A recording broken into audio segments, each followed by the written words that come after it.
5 seconds to submergence. Submergence deep into the absurd.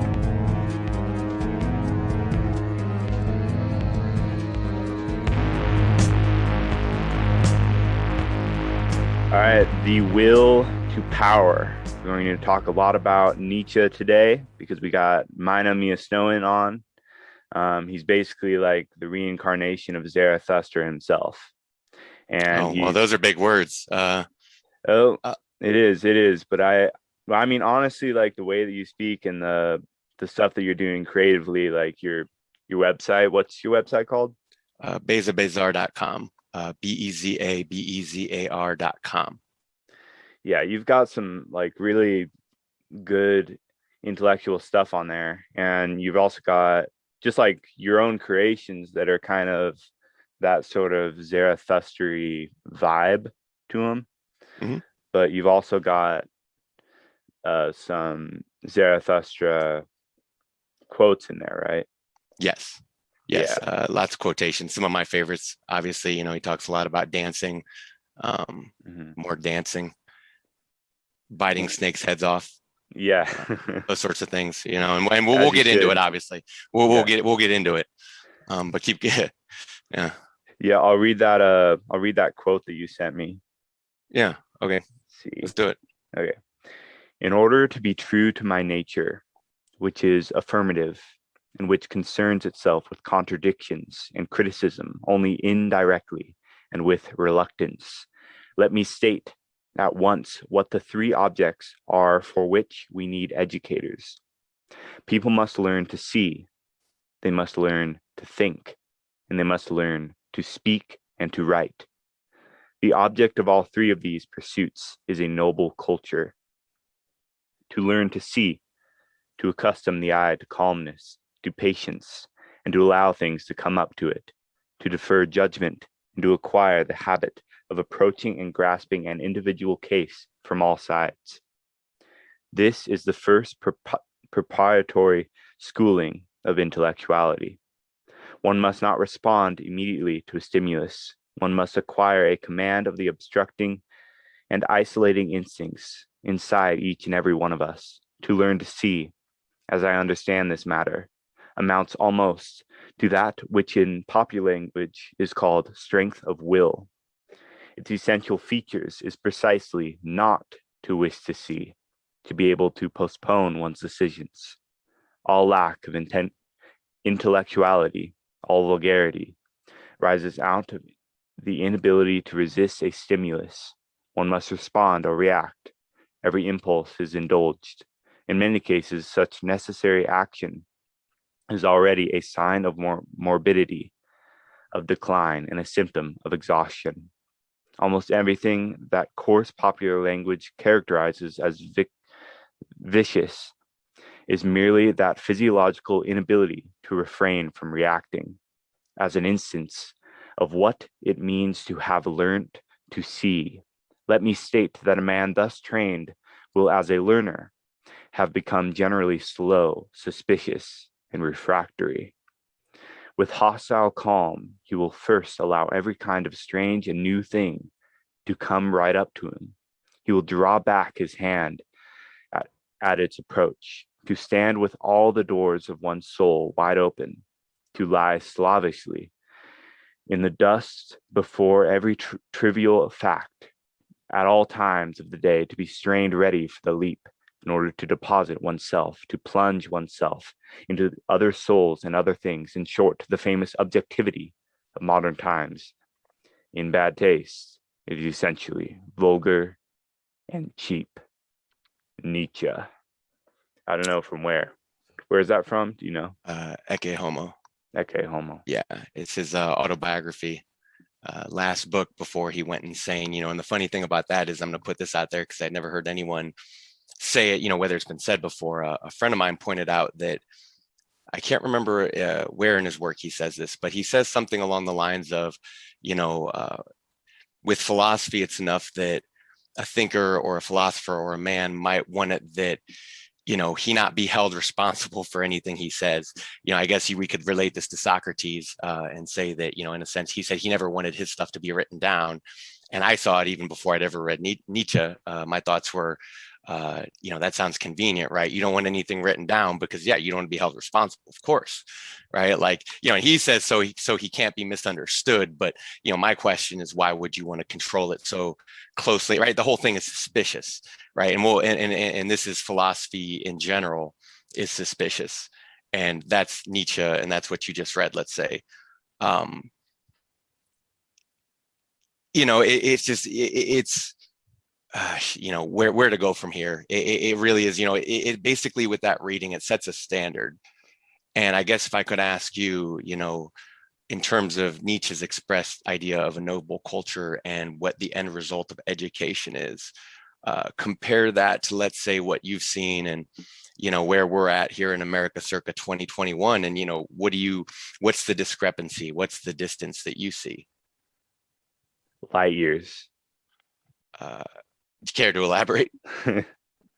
There's a light years of difference between the education system that we have now and what, say, Nietzsche is talking about in that passage that I just read.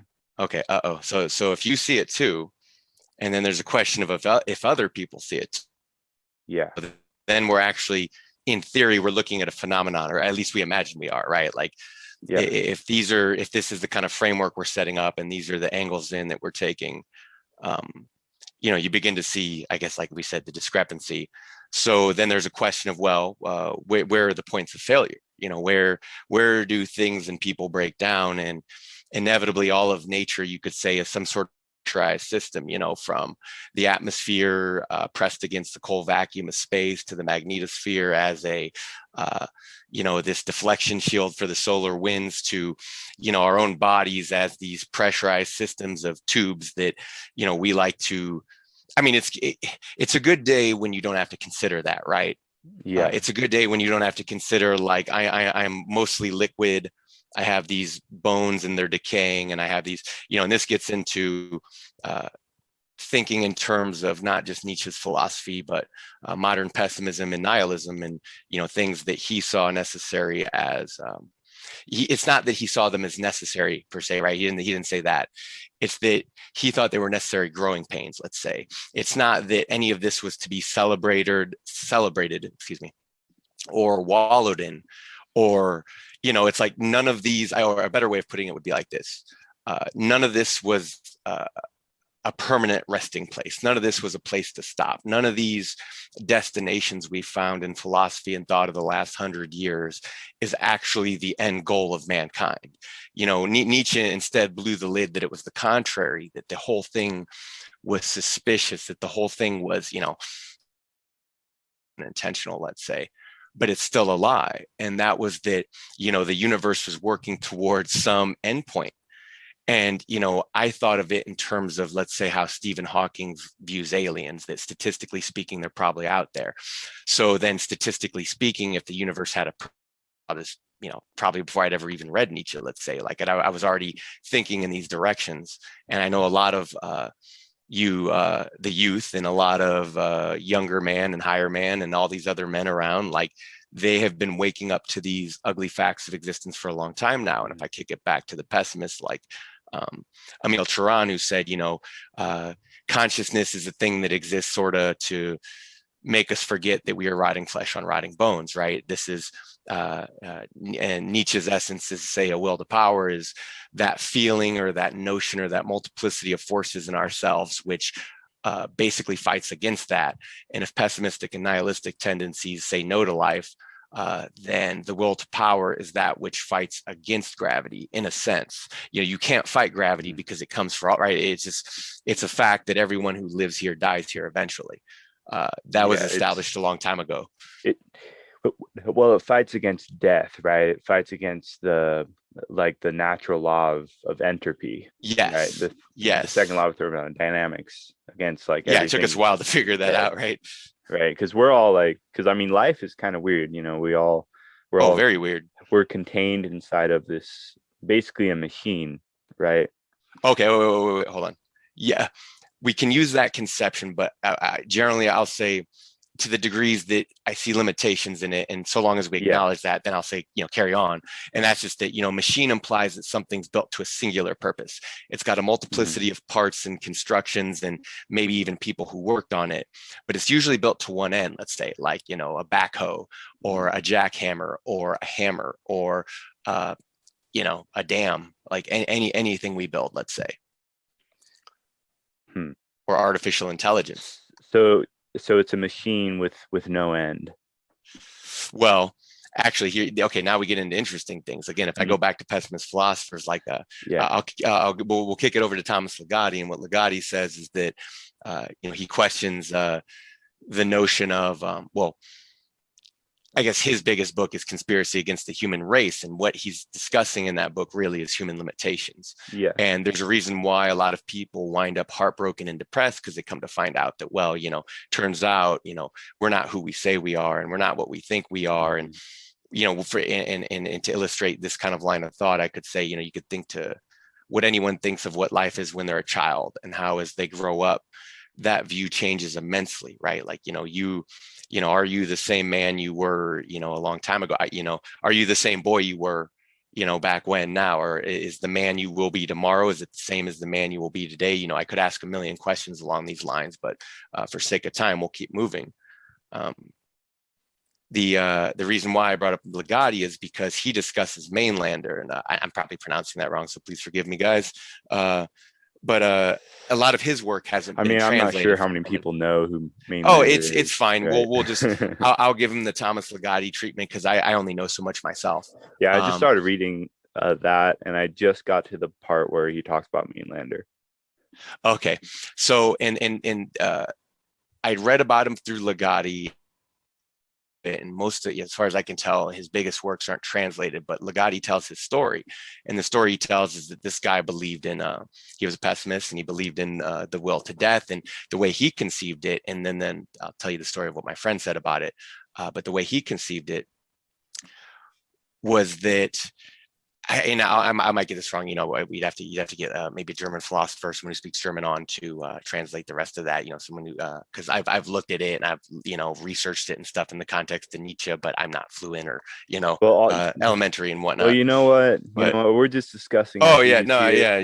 And if you say anything wrong, who cares? Oh yeah, well, no, it's just that not to say that modern people are pedantic, but it's the moment you get into details, it's like, yeah, it's good to be accurate and it's good to be, but it's it also, again, it depends on context. And for a lot of even if we're talking religious myth, it's like whether you want to consider them true or not doesn't matter. It's like you read them and you take them as if they're true, right? Because they're a story and they're telling us something no different than, let's say, me telling you a story of my life, or vice versa, right? You're telling me so you can understand me, so we can relate to each other, or so I can understand you, and so we can relate to each other. Such an interesting thing that you bring up there, because like when I tell you a story about my life, is that even a true story? Because if you thought about it, because like what I say is that really an accurate representation of what actually happened? You know what I mean? Yeah, you could be remembering it wrong.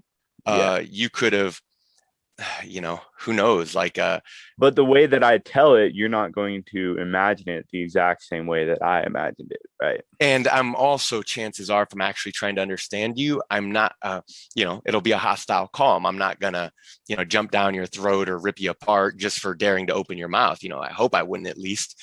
Maybe you have something to say. Maybe something I don't. Maybe the most important thing I can do is actually consider what you're saying at the moment, at least in terms of understanding each other. So what's this thing you wanted to say about Mainlander? Okay, just that, my friend questioned to me, into his mind, and I don't know how much because again, if he's telling me a story, and I'll tell you, okay, we'll tell it in the context of stories, because he's telling me this story. And at the time, I couldn't place Mainlander. I know I'd read something of him or his work directly, but I couldn't place it. And he told me that he saw, in his mind, Mainlander as Nietzsche's antithesis, was a will to power, then Mainlander's will to death, which, you're reading Ligotti, so, I'm not going to spoil anything for you, but as you can spoil it if you want. I don't Oh, care. well, no, it's not even, I mean, you can't really spoil it. It's like, it's almost like reading like I think about reading like Nietzsche or Kurt Vonnegut Jr. It's like it doesn't matter what I say about it. You just have to have an experience with it. You have to try and Yeah. understand it yourself. And that's where, Mhm. that's where the magic happens, Exactly. if you will. Okay, so if Nietzsche's will to power, will to life, then Mainlander would be will to death. And so my friend questioned, because there's this notion that Nietzsche stole the saying "God is dead," that it was a common saying in Germany, and as to who wrote it first, who conceived of it first. And I'd say Mainlander seemed to from what I understand of secondhand relations of Mainlander, which is not the same as a firsthand experience and interpretation, which I will acknowledge and put out there.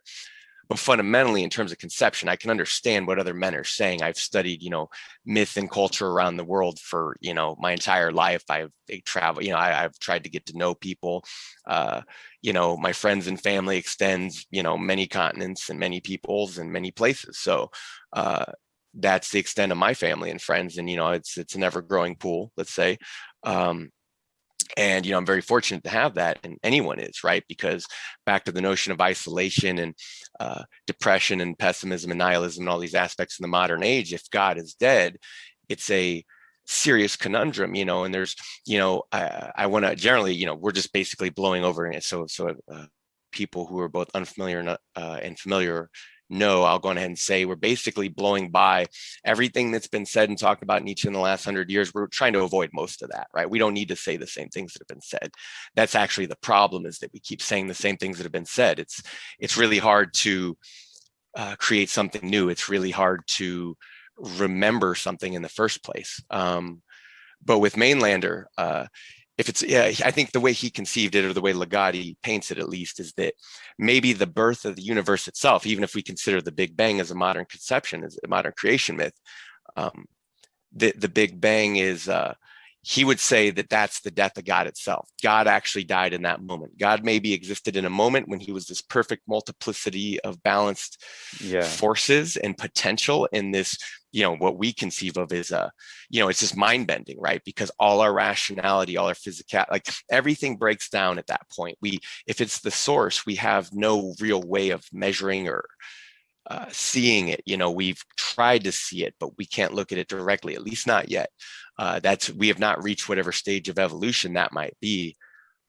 I guess in terms of a framework of what would that mean or look like in the future, you would say, yeah, our eyes aren't open yet. So if the beginning of basically, so mainly, I'll put it in other ways. And my friend said this to me, and I had already understood it before, but he said it again. And again, it was a moment of remembrance for me of going, oh, I've been here before. And oh, I've heard this before. And oh, I've thought this before. And here's someone else who's relating it to me, because I've never shared it with anyone. I've never, a lot of these thoughts in theory, these things I've never said to anyone. I've never shared before. I've never even technically thought them. We're just kind of here and we're talking and we're communicating. But let me say this, and then because it goes back to the thermodynamics, basically what Mainlander conceived of was the heat death of the universe. If that's God's death, and the rest is a bunch of asteroids colliding, accreting and colliding and destroying and reforming and creating and recreating in kind of this infinite multiplicity of seemingly anything can happen. And Nietzsche acknowledges this too in different places in his work, that if God is dead, that mooring point, that anchoring point, in theory, anything goes and anything can happen. Yet at the same time, conversely, what Nietzsche is also saying is that it's actually the contrary, that due to the nature of our evolution and our impulses and our instincts and our gregarious nature, our social nature, our herd nature, our morality, our religions, the way this is all baked into our consciousness, let's say, over the course of not all of animal evolution, because remember, these are all recent developments. These are like 10,000, 20,000 years of civilization. That's nothing. That's a blink of it. Like in terms of a cosmic time scale, that's not and Homo sapiens are only 200,000 years old. Yeah, that's not enough time for a god to even die, right? Like it just can't happen in that time frame. We don't even know that time frame. We're currently experiencing that time frame, and we don't know what the future actually looks like and says. So, if I could, boil Nietzsche down to a singular point, he was saying we are not the end goal. modern man as he is, this is not the ending in our evolution. Everyone wants to plant a flag in the ground and say, this is it, this is the pinnacle. And more than anything, it's like, how embarrassing that we're still here. We're barely out of the Middle Ages, but we'll defer that a little bit further back to bring it back around to I guess we're talking about the source, but I just wanted to mention the tie to physics and not. Okay, let me share another thing. Even in Nietzsche's time, they still hadn't discovered that we don't just live in a galaxy; we live in a universe of many galaxies. That wasn't actually. I think that was discovered the early 1900s in California at Mount Wilson Observatory. That was where they discovered where I can't remember the guy who did it, right? But that was his discovery. I think it was Hubble, wasn't it? Oh yeah, there you go. Yeah, I should know better. I can imagine all the nerds and geeks screaming, "Going as Hubble, you friggin' caveman! You should remember these things, right?" Like, this is what I'm talking about. It's hard to remember every last trivial fact. Well, but I this think is what that's we're doing. who it We're is, considering because I could be wrong. No, I think you're right, and that's why they named the Hubble after him, because it was such a profound discovery. And then we build this magnificent telescope. Was it okay? Let me ask you this. Is that the one we use to get the background radiation? Or is that something more refined? Because the Hubble's old at this point. Because, technically we don't need because if we're going to find the background radiation, then we don't need the telescope to be in space, right? It can be on the ground, because the point of having the telescope is in space is so that it gives a really clear image. Right. But if we're just looking for radiation, then we just need a radio telescope. Is that where they measured it then, from the ground? Probably. I'm not sure. Okay. We'll have to get a scientist in here to work on that problem.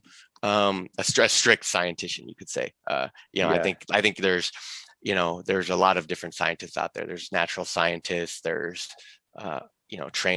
classically trained scientists, right? And to certain degrees, modern people in general have had to try to assimilate the scientific zeitgeist, because it's this relentless force that tells us countless facts, both trivial and otherwise. We got endless bean counter statistics on anything and everything you could want to know. I remember in one of your recent podcasts I listened to, you were talking about suicide, let's say, and back to Mainlander.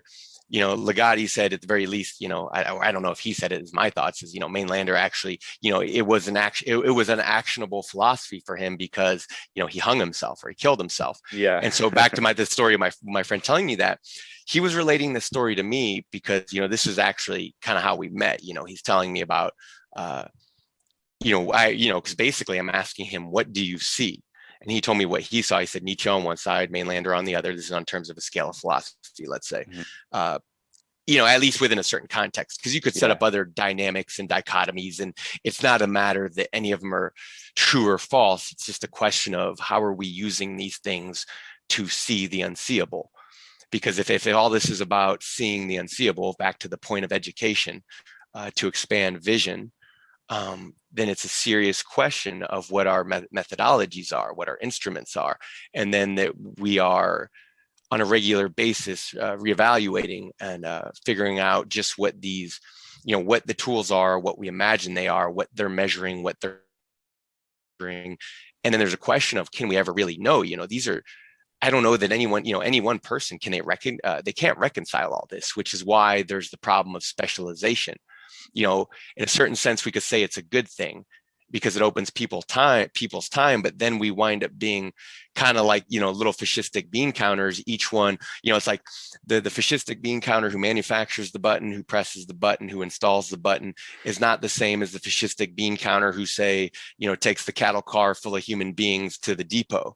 And not to get dark with things real quick, but that these are inevitably the waters in which we swim. And I'll put on that note, I'll say that Nietzsche has this line, and it's one of the first lines I ever read by him. And I don't remember, I want to say it's Schopenhauer's Educator, from his series of essays on timely meditations, but it's something along the lines of, it's a bit of a paraphrase, but he says, it's not when the truth is dirty. It's not when it's dirty, or it's not when it's ugly, that people are afraid to look at it. It's when it's shallow. is when they're afraid to get into the waters, right? And at the very least, this conversation won't be shallow. It'll be a lot of other things. And, I apologize if any, I'm not apologize, but I do mean for the fact that, inevitably we're going to be talking about gruesome or disturbing things. We have to consider every last trivial fact. And again, it's not a matter of or a question of judgment or morality. We're actually just trying to see. We're actually just trying to actually understand. Because if we're reactive and impulsive, we're not going to understand what we're looking at. Here's an example. Just yesterday, because Nietzsche is a physiological teacher, and we'll get into this in depth. But just yesterday, I was walking by a tree, and right on the foot of the other side of this tree, there was a bird. And as soon as I put my foot down, I saw this bird flit up, and he was only 2 inches from my foot. And here's the thing: if you've ever tried approaching birds, you know that unless they're maybe, kind of domesticated, or they live near a cafe and they go there to exploit it as a food source, right? They're kind of tame, or they know to come to us for food. That you otherwise cannot get anywhere near a bird if the bird has any sense about it, right? Because the bird should know that we are a predator, generally speaking, right? You can't get anywhere close. But check this out. This is the most fascinating thing about it, was right away the bird shrieked. It wasn't just a normal, tweet tweet. It was what is a bird shriek. Like if you've seen a cat nab a bird or anything like that. That's strange. It's a sound of fear. So he shrieked and he flew off. But here's the most interesting thing. I watched him for a second. I caught it. And he wasn't flying slowly. He wasn't swooping. He wasn't flapping his wings. I noticed he was flying very erratically. And my first thought was, he's afraid, right? So naturally, he's not flying correctly. But then I realized, actually, I was incorrect, it wrong. And obviously, that was my first judgment call. And then I realized, he was afraid. He's actually engaging in erratic flight. He's engaging in evasive maneuvers. Because if you ever have seen crows dive bomb each other or other, because crows will dive bomb hawks, let's say, right? All sorts of animals, or, water buffalo, let's say, if a lion gets one of theirs, a lot of, they're not your usual herd, right? They'll turn around and they will gore that lion to death if that lion isn't coming, intelligently about his hunting situation, let's say.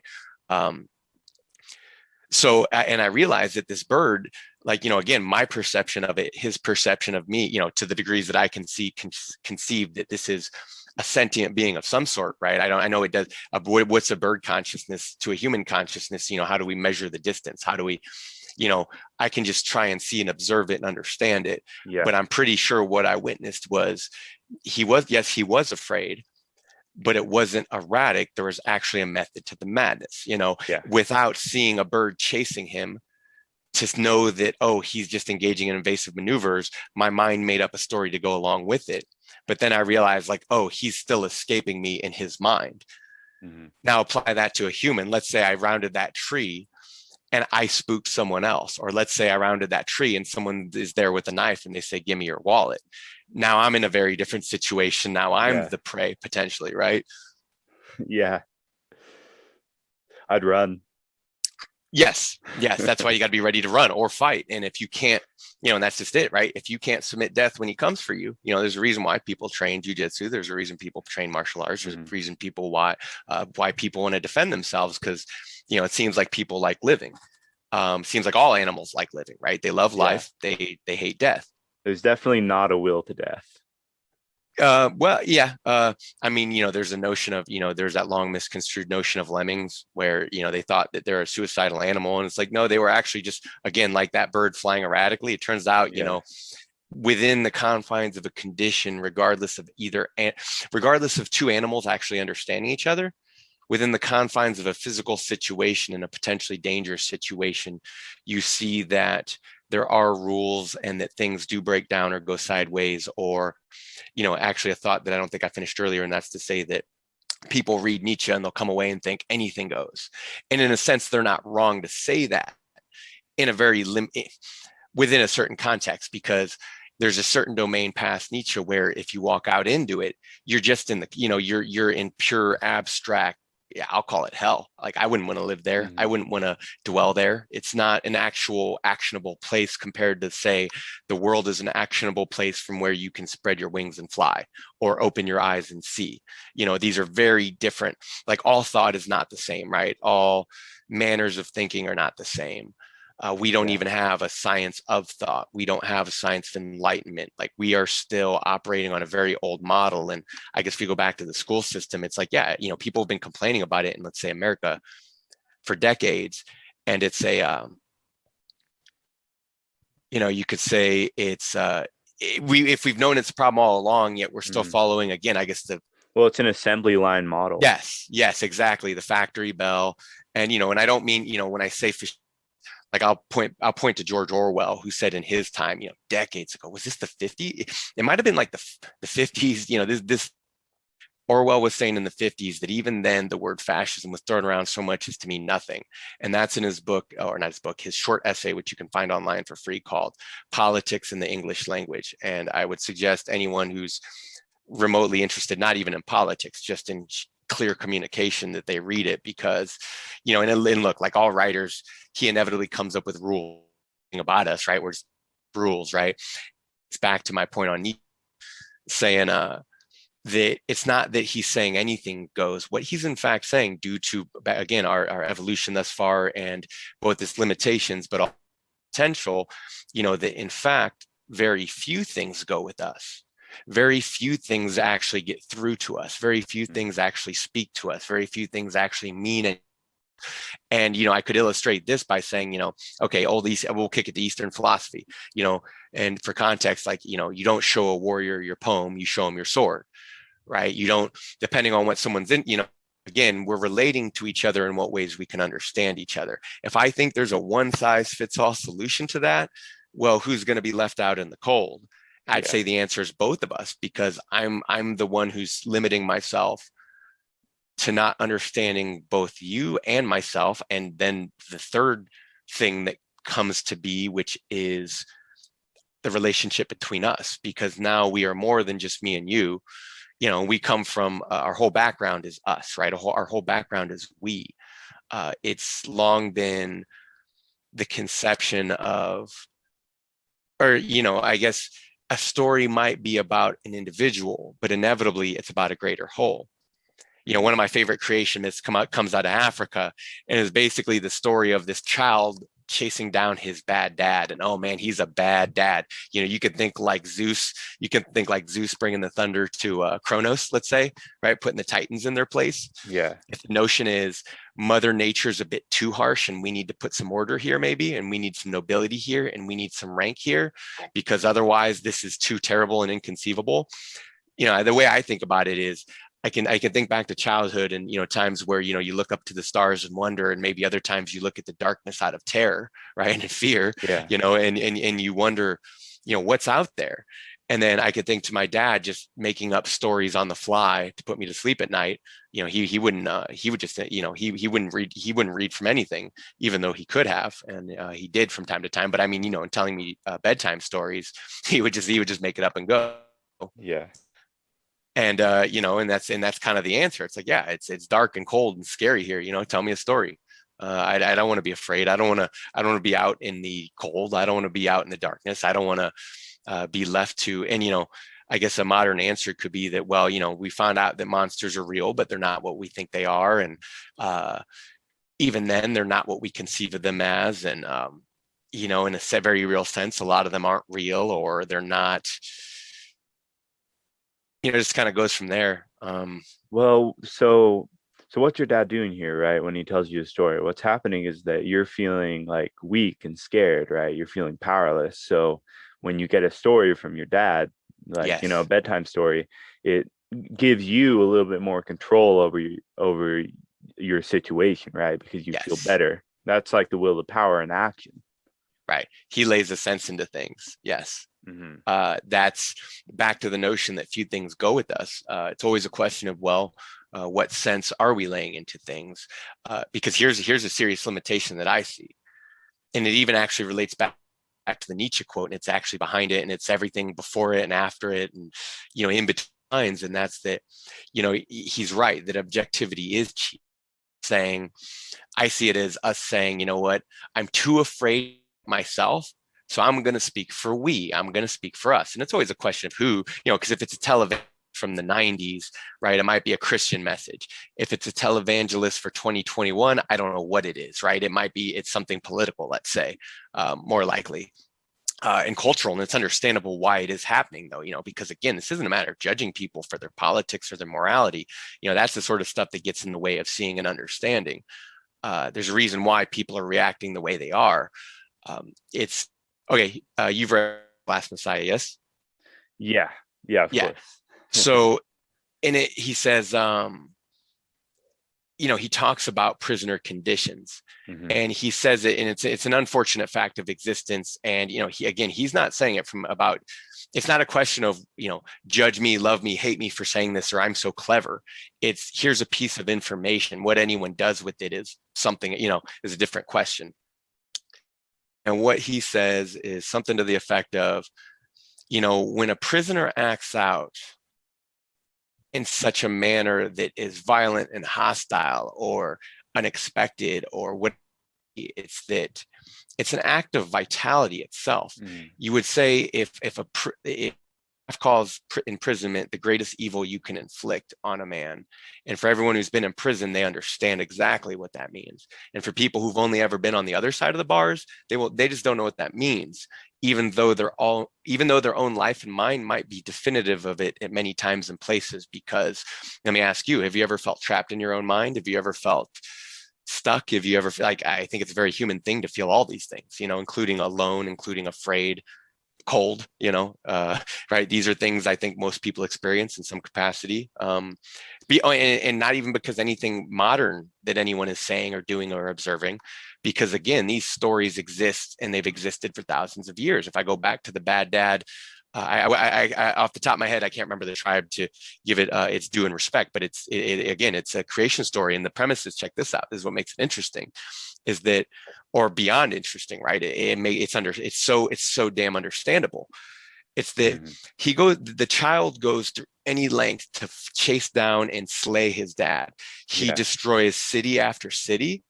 He destroys his own city. Maybe at a return date or a later date, we can amend this and I can get the names. And the only reason I'm not saying is because I don't want to get it wrong. I don't want to get the wrong information. I just, because look, I've read hundreds, thousands of creation. I can't tell you how many, you know what I mean? Like not just creation myths, but also because, in terms of religion, psychology, neurology, all these things I've studied for, not through academia and that stuff. It's just, I've spent the greater part of my life just trying to understand. Right? So I've read a lot in these domains, and I've also, it's not just, reading, in case people don't understand this, the best education comes from real life, right? If you're seeking enlightenment, don't go to an exotic place or far away, just go to work or, the whole point is you're trying to pay attention to what you're doing. You're trying to pay attention to exactly what you're thinking, where your mind is, how is it down in terms of our conception, the heat death of the universe and our own deaths. Because anything else is distraction. That's all it is. Pretty much. And because, again, back to the notion of Emil Tran saying, right, it's an unpleasant fact. I'm not flesh on decaying bones because, I guess if we, Ligotti, he writes it as it's our shared conspiracy of silence. He calls it isolation, right? It's a form of repression. Facts of art, and just them to, I don't know, some receptacle of consciousness, some box, something we can wrap a bow in. And it's understandable because I think here, I actually, look, check this out. I just talked to my dad for a few minutes this morning, catching up with him, and he said he called it he didn't call it forgetting. Oh, he called it trance, and he's right. Religion is trance, and I'm not going to degrade it as calling it the opiate of the masses, because I think, to again, what is opiate of the masses but a convenient little package and political slogan? And again, this isn't a judgment. This is just sidestepping. We're looking to the side of all these things. Yeah. Well, I mean, what's going on here, right? I mean, a few weeks ago, I was laying in bed and I was just thinking about my life and how, okay, I was born And then I was told I needed to go to school. And then I basically it's like factory setting. And then and then people told me, okay, you're going to learn, you're going to get good grades, and then you're going to go to college, and then you're going to get a Yeah, your whole job, and life. you're going to Yeah, work for someone, and then you're going to die. right. Look, it's all been engineered for you, right? Yeah. That's actually one of the biggest heartbreaks of modern time is that people suffer from that. If Hmm. now here, but here, again, if it's the wisdom of the past, you don't have to destroy your own village, so you don't Yeah. have to slay your own father. What is the wisdom we take from these stories? Because let me tell you how that story ends.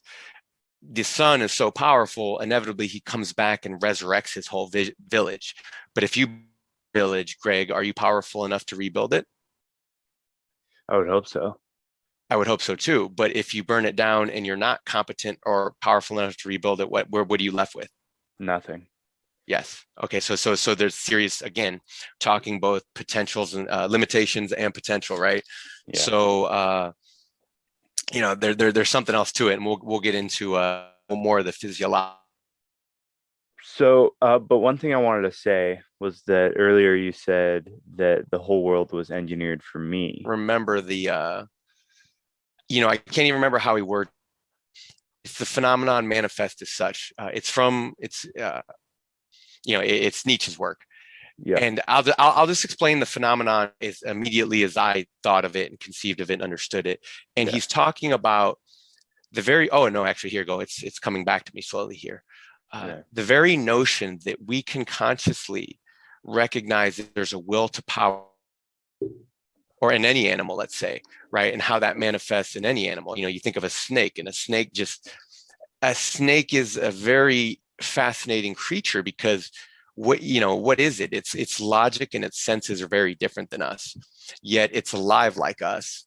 Yet it just has to sit there on the ground and look at you, and right away you're transfixed, right? It's something. It really is a direct line to the utmost horror that would necessitate like laughter, let's say, or the utmost horror that would necessitate something like a story of bringing back the dead, because it's otherwise inconceivable that this little, as far as we can tell, mindless reptile, so to speak, Yeah. simple creature, because it has a one-way communication with us where it's like, well, it can bite us, it can strangle us, it can spook us, it can trick us, it can do all these things. When I say trick us, I mean, I've been in, like, to tell you a little bit more about me, as poor as we were, my dad raised me in the outdoors, right? We were outdoors. Some of my first memories are on the side of a mountain. He used to road trip back in the day.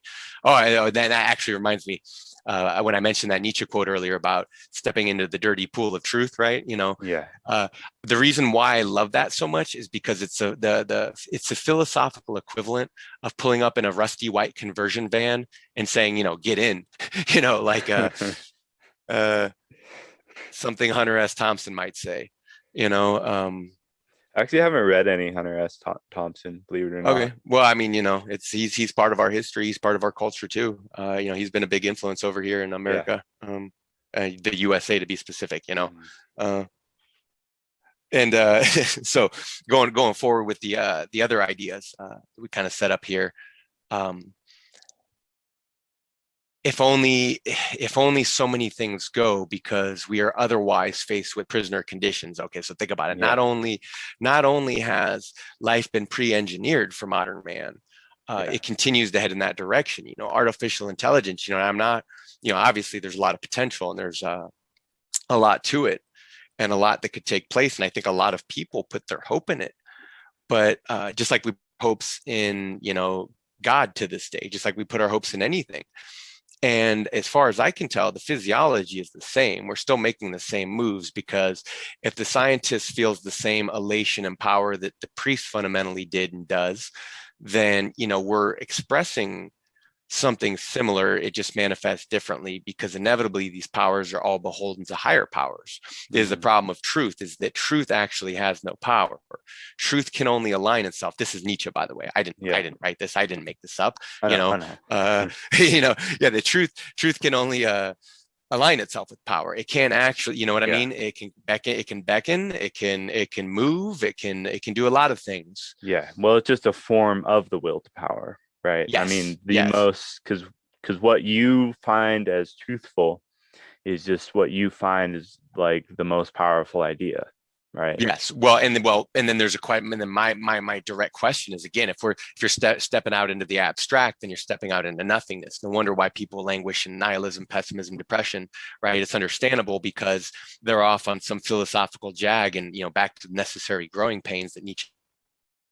This is just what modern man has had to deal with, and in it has been a lot of isolation, because isn't it ironic? Or no, actually, I was talking to an artist. I was talking to her just in person, by the way, as an acquaintance of mine a few weeks ago, and she said, she'd done this piece, and she was talking about it from the perspective that it is ironic that despite the fact that there are billions of people on this planet who know a profound loneliness, that here we are experiencing a profound loneliness side by side. Mm-hmm. And now let me ask you, because does the realization of that fact alone change anything? No, not really. No, but she's asking a good question, isn't she? Mm-hmm. Right? Or it's hidden in there because artists are always telling us something. There is Nietzsche pointed out, and this is why, like right away, I guess when I first read him, this, decades ago, if you will, he talks about it. He was talking about it from the jump, where in his writing you can see him transform from who he was at one point in time to who he would become, let's say. Yeah. And his thought process started changing, and he's very coy and mum about it because he himself is refractory. And even reading, I almost hate that I asked you to read that, to the degree that I think it's like a lot of his best ideas and notions are well hidden in his work, so that people will never find or even see it. Yeah. Because he was trying to, he was keeping, his work as like a philosophical flypaper of sorts. Yeah. And most people just get stuck in, they never, you know what I mean? They never, I've heard other people, here's another example. I've heard people complain, oh, he doesn't give you enough. He's got nothing but explanations and secrets and ideas and suggestions and good questions and answers. That's like all his work is. Yes, and it's refractory. He addresses it right away in there. It's the first thing he says, my work, which seldom concerns itself, with that which is contradictory or seemingly paradoxical. And that's him. It's the Dionysian. It's him understanding that, in essence, if we're going to understand anything, then we kind of got to pull our heads out of these holes in the ground, and to the degrees that, look, yeah, are we chained to Plato's cave, as a friend of mine asked me? No, we're not. We're not the same animal we were. But at the same time, 200,000 years on an evolutionary timescale, on a historical timescale, on a mythological timescale, on a physiological timescale is nothing. It's like we've had enough time to break our physiology. And I'll give you a concrete example right now, and we'll get into the more institutional aspects of it. Of which, I think of like rap music, heavy metal, rock and roll, of which, our artists in here in America of the last, 50 years and 100 years, right? That what they've explored, from blues to rock to metal, to rap to all these other things, is they've articulated and explored and mapped out these domains in a way that a lot of people don't even take for granted. It's like, you can turn to politics for your answers here in America, or you could turn to music and find something much better. Like I could put that on the table right now. No, I definitely agree. Yeah, absolutely. Yeah, because look, does our culture in America come from the government? Does it even come from our schools? I don't think so. No. Doesn't seem like it to me. No, it comes from creative people making creative ideas. Yes. It comes from people and their creations, and that's what it's been all along. And that's actually what we've been trying to protect all along. It's been a very coy game and a very brutal game and a very lying game. But again, you can't even call it lying, because if people don't know they're lying, it's not a lie. You could ask any psychologist that. You could ask any neurologist that. From like we've come to know too much to, again, we block out or forget, or we never even learn the trivial facts in the first place. Like, I can't remember if if you suffer certain types of strokes, or if you, like, the notion, okay, here's one, they had to sever a man, like, it's a documented case. They severed his man's brain, and anyone who's familiar with these domains, they're going to be coming up with the answers in their heads, and they're going to already see where I'm going with this.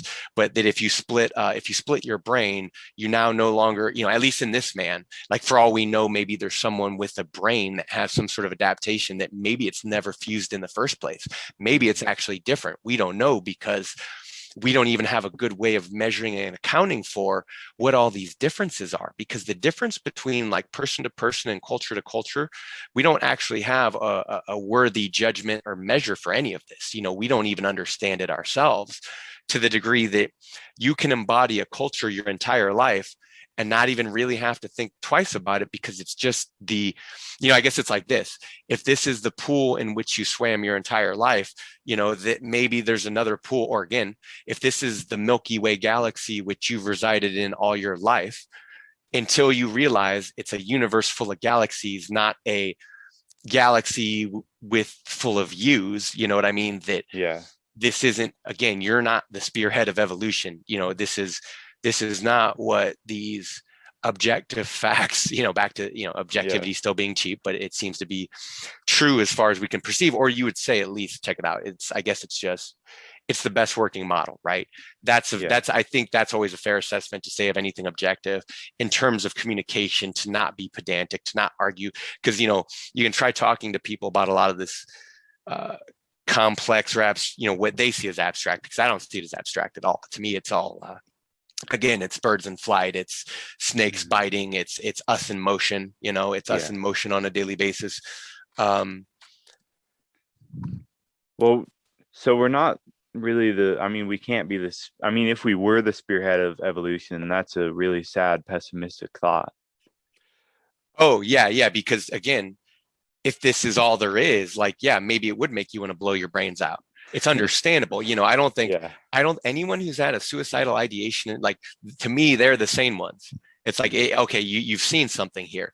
And the crazy thing about us is, us as men and us in the West, is that, our suicide rates now have been, more than car crashes. They've been through the roof. And a lot of guys, a lot of men, they don't just kill themselves. Like, they're not just drifting off into a blissful slumber with medication necessarily, right? They're not just like, they're blowing their heads off with buckshot, right? They're jumping in front of trains. They're jumping off, like, they're obliterating themselves. Yeah, they want some action. Intense hatred. Well, I know you might be right. Maybe again, if it's prisoner conditions, then any act of vitality must be observed and seen. At least it's not that it must be anything. It's that if you were to understand it, then you have to understand a greater context and a greater history and a greater take on just what's transpiring here. Because as far as I can tell, nobody knows. They say they know, but they don't. Like, this, whatever this generation is of man, because we've been doing this for a long time. Whoever is alive now is an unbroken chain stretching back, hundreds and thousands, ultimately millions and billions of years, right? For each organism that comes into a being, because it's weird. Okay, like, let me put it like this. I think it's strange that we are upright talking great apes in the first, like, to me, this is our first air, that we take that for granted, that that there's anything normal about this, that there's anything average about this.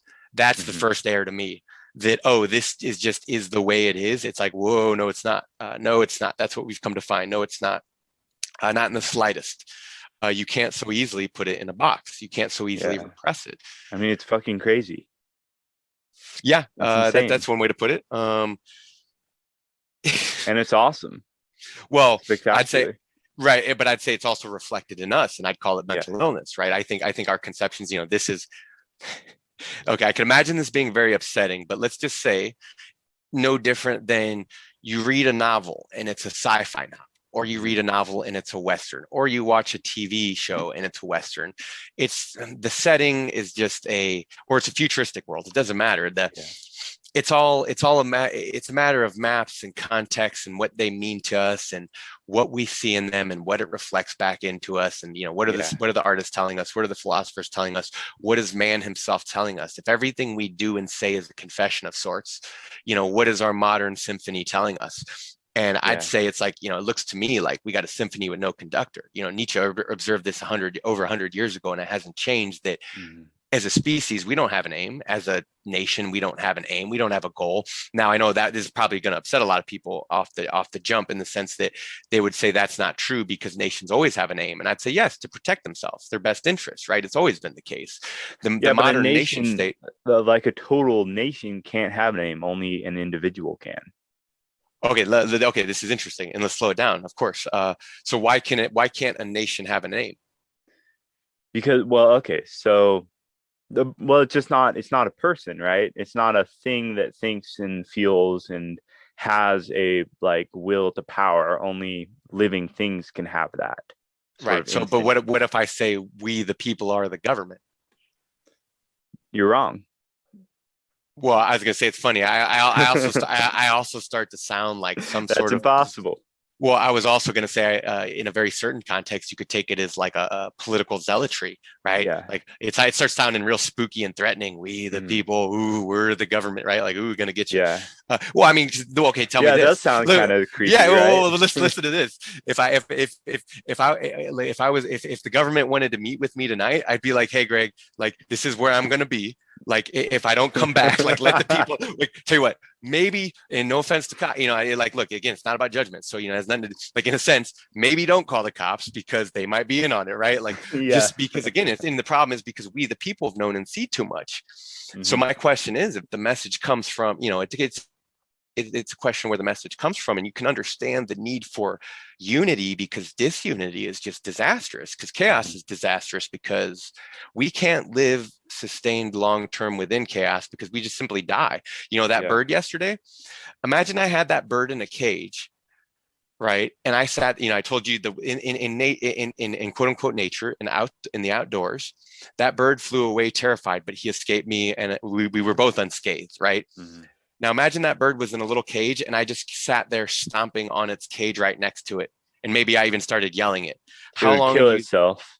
Yes, and by banging up against the cage. Yes, and it would possibly have a heart attack, right? It would just die of too much stress, because it like, you can look at the works of a man like Sapolsky, and he talks about, like, with zebras, let's say, Robert Sapolsky, he's a neurologist, right? I think at Stanford, right? And all these things carry big weight and big names, and it means a lot to people. And I wouldn't degrade that, because I think Sapolsky is a genius in his own right, just like I think countless scientists, because from the perspective of Nietzsche, we can apply the same intensity of critique and dissection and vivisection to anyone, everything, at any given moment that we choose, and we can and should, as is necessary and useful.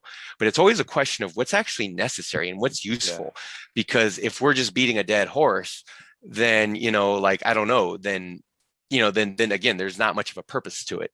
I guess we can be barbarians, right? I think of Nietzsche's time when he said, of his time when he said, the barbarians of the 20th century have yet to reveal themselves. We were, he knew they were there. He could hear them. He could see them.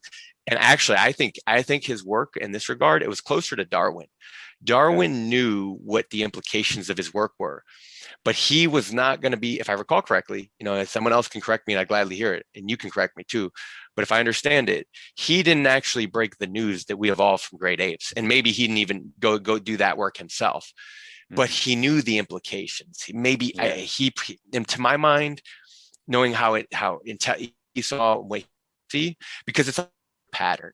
If something looks like chaos, the moment you pay attention to it, it's just, you see this symphony, you see this orchestrate. It's not, again, back to the notion of it being a machine. To say symphony, to say orchestration, it implies that there's a conductor. See, this is I never even said this yet, because I haven't even had a chance to. Back to Nietzsche's standard. This is a limitation I see, but also maybe it's our utmost potential to a point. If we're conserving ourselves and not rendering judgment so as to leap as a tiger, that very notion is very animistic. I heard on one of your podcasts recently, you mentioned the notion of animistic thought. And it's funny, you had the same thought right around the same time I had it, too. And that was that I was really thinking about it, and I see no other way to describe it, but we actually, almost all our thought is animist. How else can we understand the world without projecting some notion of ourself? Because this thought is constrained within our body. If our spirit and our thought is not actually embodied in stone and earth and air outside of us, if that was a sort of dream state that we've been going through and that we're still stuck in, and that maybe someday we'll emerge from, let's say. Well, so my thing is, I think maybe we're not supposed to too. That's another thing. But again, if you look, okay, if you told me about your experience kind of waking up on the factory lines here as you have over time, and then even on this podcast right here, right? Like the most important thing you learn in school, what is it? It's to stand in line, right? That's out of everything else that civilization teaches you, for modern man, standing in line. And we've look how much we've further facilitated. Now we don't even have to stand in line because we can just do things online. But then there's a question of, well, shoot, maybe it was important that we stood in lines, because standing in line actually teaches you a little bit of patience. If you start acting like work, everyone around you, you might think you're willing yourself to power, but other people are going to smack you down. And maybe here's a good observation, maybe you deserve it. For the times I got smacked around growing up, for the times I got beat up, for the times that I got attacked, I can tell you, there were times when I was that bird who was just assailed by a predator, and other times I was the idiot, or I was the caveman, let's say. And so it happens in every young man's life, because whatever this existence is, it's not obvious. Maybe that's what I want to point out more than anything else, is that nothing here is that obvious or a given. Because if it took us thousands of years to remotely begin to recognize that there is no difference between waking consciousness and sleep, that tell you what, phenomenological. Yes. I'm just pausing. So it's like saying anonymity or anemone, right? Like any of these words. The worst. It is the worst word. Yeah. It's like, okay, let me make myself look like an idiot. You take it all as, regardless of what I might think or feel, regardless of what someone, and it also relates to my other friend. And then I've actually referenced, because a lot of my references of friends and family so far, it's been both the same person or different people. But one of the same people I've already mentioned, he talks about aesthetics, and I'm going to all credit to him. And he says everyone has their own aesthetics. It doesn't matter, because he's a musician himself, and he's very creative type, and he does a lot of he takes his social work, you could say, very seriously. And I mean, friends, family, his work in the world, and he's a good dude. You could say good dude. He said something to the effect of what was it? Well, that's pretty anticlimactic to come to this point. And this is what I get, what I'm saying. Like, inevitably, I will remember it. Yeah. It'll recur sometime later in this conversation. It's and on this note, I'll say, like, of Nietzsche himself, like, this is how he does his work, is that he just, it's almost as if he has all the time in the world, even though he knew he didn't. He had a short window in which to work, and he saw his time frame, and he saw what he was doing and what he was going to do. Yeah. What he had to say and what he had to not say, to both preserve himself and what he was trying to transmit, and also hermetically seal it from all the dirty little hands that would try to confiscate it. And, this was where things get real spooky and bizarre, because I could say, like, as far as I can tell, look, I've read about, I've not just read, but I have friends and family, right? It's actually been the formation of my family and how it affected the various sides and people. Because, like a lot of modern people, I'm a mutt, and part of my family from Europe, they only got here. And, there's a lot of people forget about America. They only got here in the last, not even 100 years. A lot of Americans are just getting here today. And to try and hold any of the crimes of the past against them is just absurd, because it's an ongoing synthesis, and we can't go forward if we're forever trying to kill dad. That much is clear. Let's say you could say that's one way of going. If dad's forever the enemy, well, great, now we hate ourselves. And in terms of Nietzsche's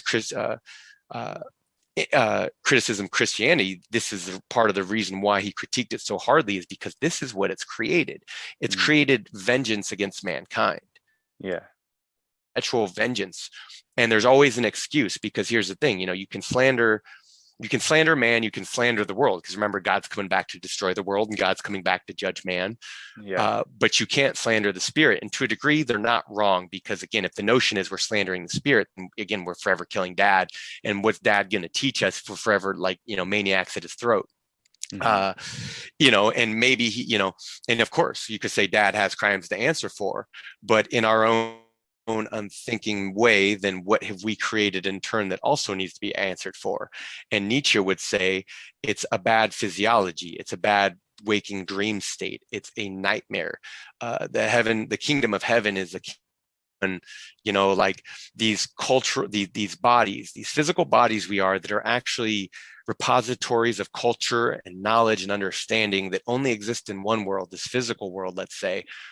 We hollow it out now. We say everything's blasphemous, and now it's just a kingdom of one, and that's your own little private heaven, which regardless of what good it has done, because Nietzsche also, I'm not going to say he credits Christianity too much or too little, but he does point out it was a disciplined and an ongoing evolution of thought that made us capable of even perceiving the world scientifically in the first place. Because if we go back to our most animistic and shamanistic days, I think it was a guy from Mythbusters, right? As a Savage, who said something like the only difference between science and screwing around is writing things down, And, I think about that in terms of like a YouTube channel, like, maybe I shouldn't talk about this sort of stuff, like but I'll throw it out there, Talfalator Mouse, right? And they make they experiment with all sorts of different 12 gauge shotgun slugs, and they're just, they're friggin' hilarious.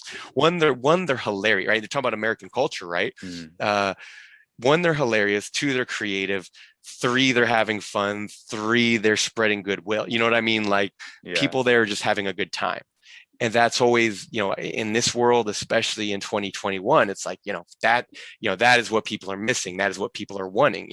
They're craving that kind of creativity. They're craving that kind of warmth or culture or whatever it is that we do when we connect with one another, because something like YouTube itself, even, or here we are with this podcast, right? This is a technological change on par with the printing press, right? Or or maybe that in the last few years we've created probably more content of video than we have in, I don't know what the actual measurement is, let's say. In all the history of written knowledge, have we already created more video footage? You know what I mean? Have we created more video and audio now because if everyone okay, so I guess if you stumbled across an ant colony out in the wilds and they have cell phones, you might think that's what these ants evolved to do. They evolved to build cell phones, Here's a question for you. Okay, ants is a life form, right? Because they're very different than us, right? So despite any similarity, because first off, we could say, well, what's the ant sentience to the human sentience? Because one of the most interesting things is, depending on an ant habitat, the thing about their anthill is that it's a recognizable feature. And it's recognizable like a human feature, in the sense that you could be walking through a woods and stumble out onto a clearing and see a house, and right away you recognize what this map is, what the space is. You recognize, oh, humans have been here. Look, they've leveled the mountains, they've cleared the forest, they've built these structures. So out in the desert, let's say, you notice an anthill because you see that there's this seemingly chaotic pattern at play of sand and rocks and shrubbery, whatever it may be in the, I'm talking about the American desert specifically, because if we go over to any, the deserts in Africa or whatever, there's a few deserts in Europe, but they're out there, or in Asia, right? They look different, and they have their own ecosystem and their own habitats and their own animals.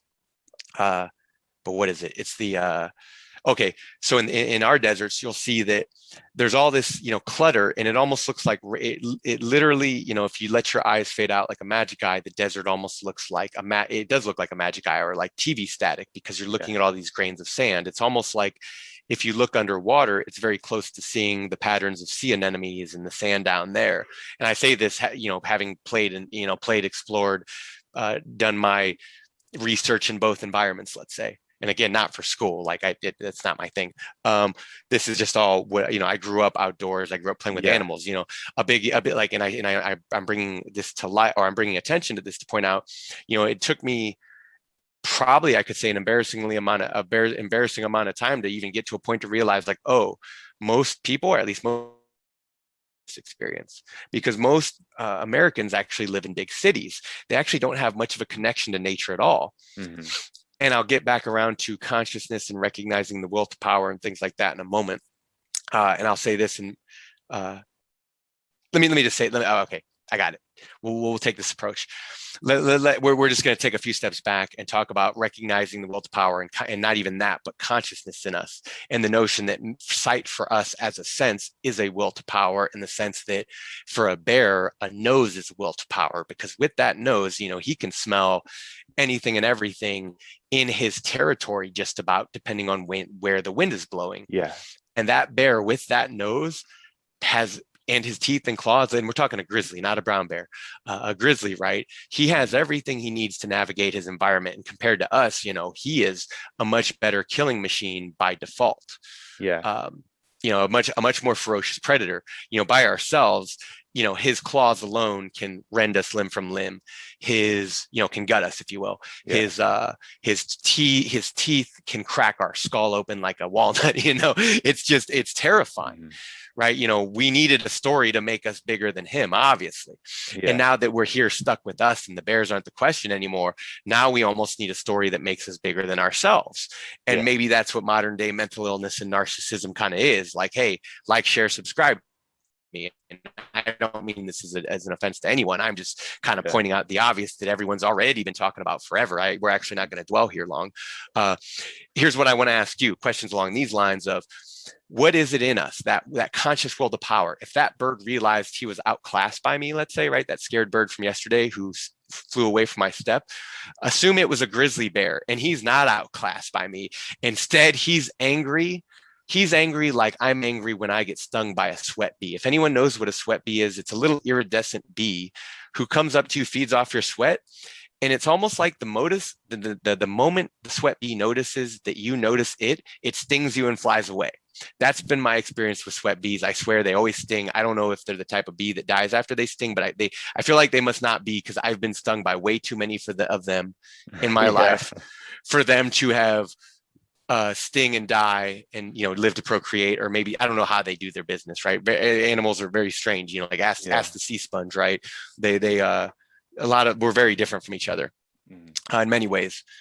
But that consciousness that recognizes a will to power. So the bear can size me up, and he can immediately see, when they stand on their hind legs, they're right. It's no different than when we posture. We're literally measuring each other up. Like, a lot of people take this for granted. If me and you don't know each other, Greg, and we're walking down the street and I look at you and you look at me and I nod upwardly to you, what am I saying to you? And I don't say any words. I just nod in an upward motion. I'm honestly not sure. I always nod downwards.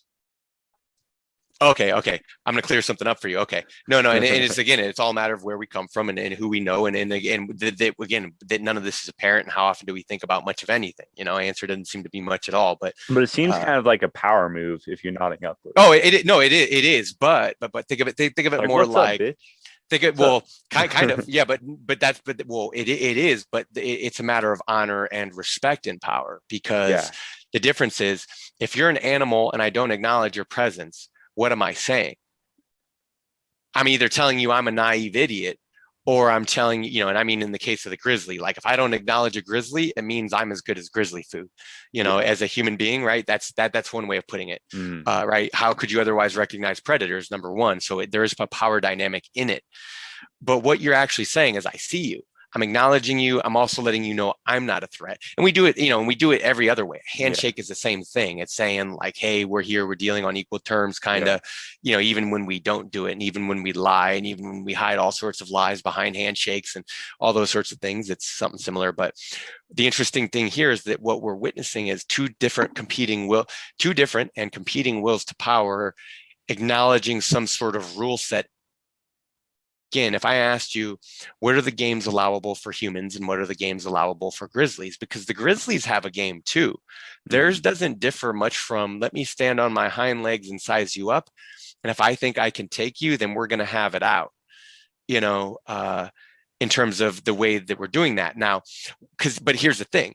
this seems very obvious with dominant predators or apex predators or whatever it is. But what about a moth or this is where it gets really interesting, because a bear is a much more sentient and social creature that we can more recognize and understand and actually even relate to, like dogs or rats or other creatures, where we share the same physiological substructures or whatever you'd call them of the socialization instincts, right? The actual ways that our bodies in close proximity regulate each other. If you've ever been to a concert, you know what excitement that incites. Like I had a separate friend, a different friend I haven't mentioned so far, go to a political rally once in her life, and you know what she told me?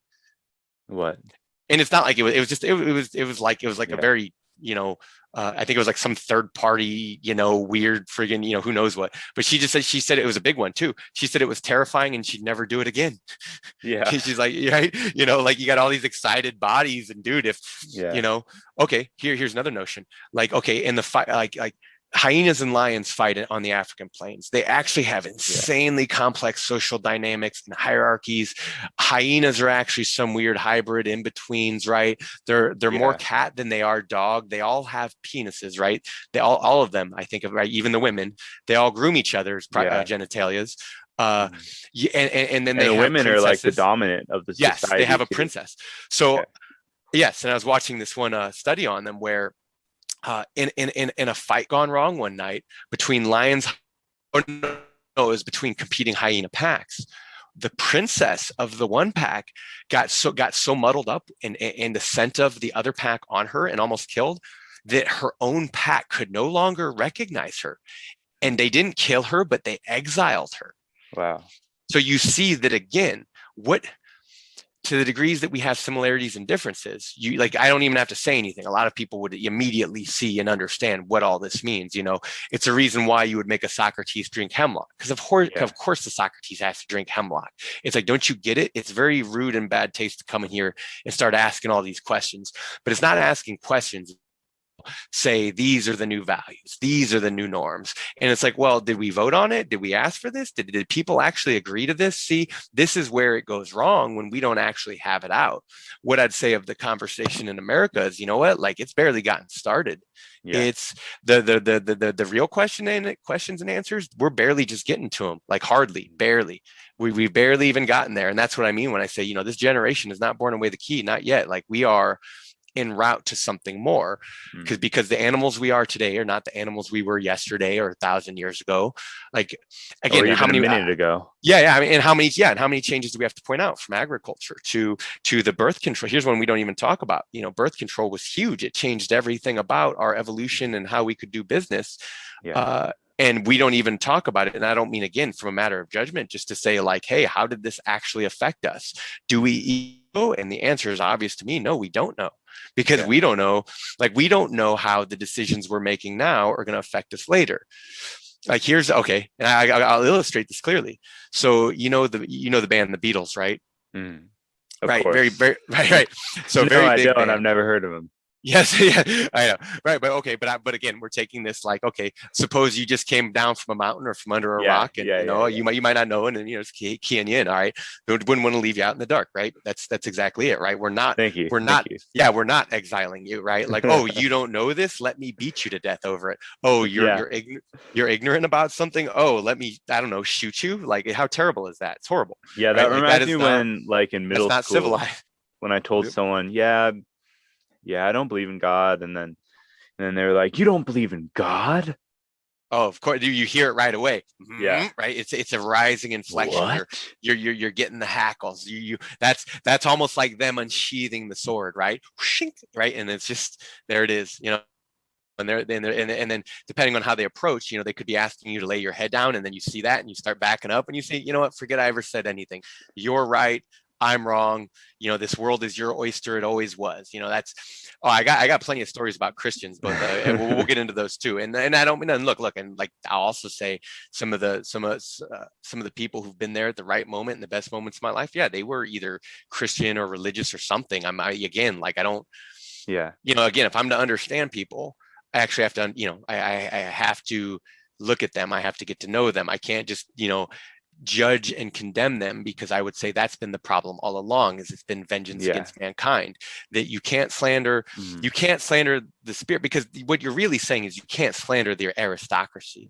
You can't slander you can't slander those who are on high. That's what you're really saying, because then we would ask the questions and say, well, why is it, why? Because of Christianity is that you get to slander man all willy-nilly.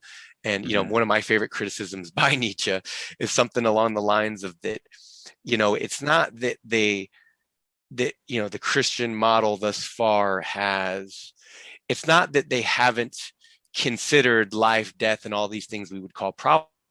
It's they've treated them with utter, just like as if they are the most trivial facts of the matter. Like as if it's all been so simple, stupid, and obvious all along. That was one of our earliest mistakes in the last few thousand years. Now think about that. I'm not saying anything here on earth is a mistake. I'm not saying us as beings are a mistake. I'm saying us as beings have lived and made mistakes and continue to live as those same mistakes, right? We are literally bringing vengeance upon ourselves, not because we want to, not because we're even conscious of it, but because we fell into this pattern of thought and behavior. And if you go to any psychologist and ask about, well, what about cognitive behavioral therapy? What about terror management? What about any of these modern conceptions of just what it is? Are we trying to, like, people should behave? How is it they should conduct, right? Because these are the questions we're inevitably asking. If we're saying, okay, this is a civilization and we live within it and we're stuck with each other, right? Because where else are we going to go? Like if we've conquered all arable land and, and we're not going to be occupying any large portion of space, at least, for the foreseeable future, this is where we're at. And we have to figure out a way to live amongst each other. These become serious questions, because you see that the old ways of doing things, the old world from which the new world is forever being born, because this is the different, right? If you throw the world out completely and say nothing can come of it, well, you're missing, I don't know, you're missing, how old is the universe? 13 billion years, so to speak. So you're missing out on 13 billion years of potential. How did we make an error in judgment so bad that people wind up seeing things that way, right? Like nothing can come of this, nothing comes of this. Are you kidding me? Right? Like we see it daily. It's just the problem is with our eyesight, it's so terrible that we can't actually see anything that we can, the amount of attention you pay to anything in your room right now, like what's important right now in us talking, it's like your voice, my voice. Yeah. I mean, I'm in a closet. Oh, okay. Yeah. To get does it got some good acoustics to it? Yeah, and the Wi-Fi router's right here. So. Oh, okay, yeah, nice. Okay, see, yeah, so to your purposes, that closet is exactly where you be now, where you want to be. Now, if you're a little child and your parent is locking you in a closet, let's say, and like not feeding you and treating you horribly, right? That's not where you want to be. Now, I mean, that's the Harry Potter situation, right? Yes. Okay, there you go. Okay, good. Yeah, you're bringing up a good relevant example, right? That here's a mythos around this notion. He's the little like as far as these.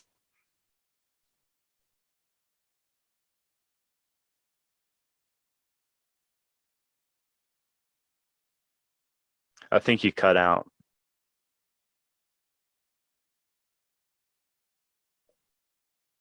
Hello? Some wormhole, some passageway, to the degrees that consciousness exists as this passageway. Over time, we've been communicating. Like, I don't know if it's a game of telephone over time. Consciousness, phenomenologically speaking, consciousness exists over a span of time before it dies, and that we don't have the same experience, but we've been relating the same experience for thousands of years now over time, condensed into this story sort of format.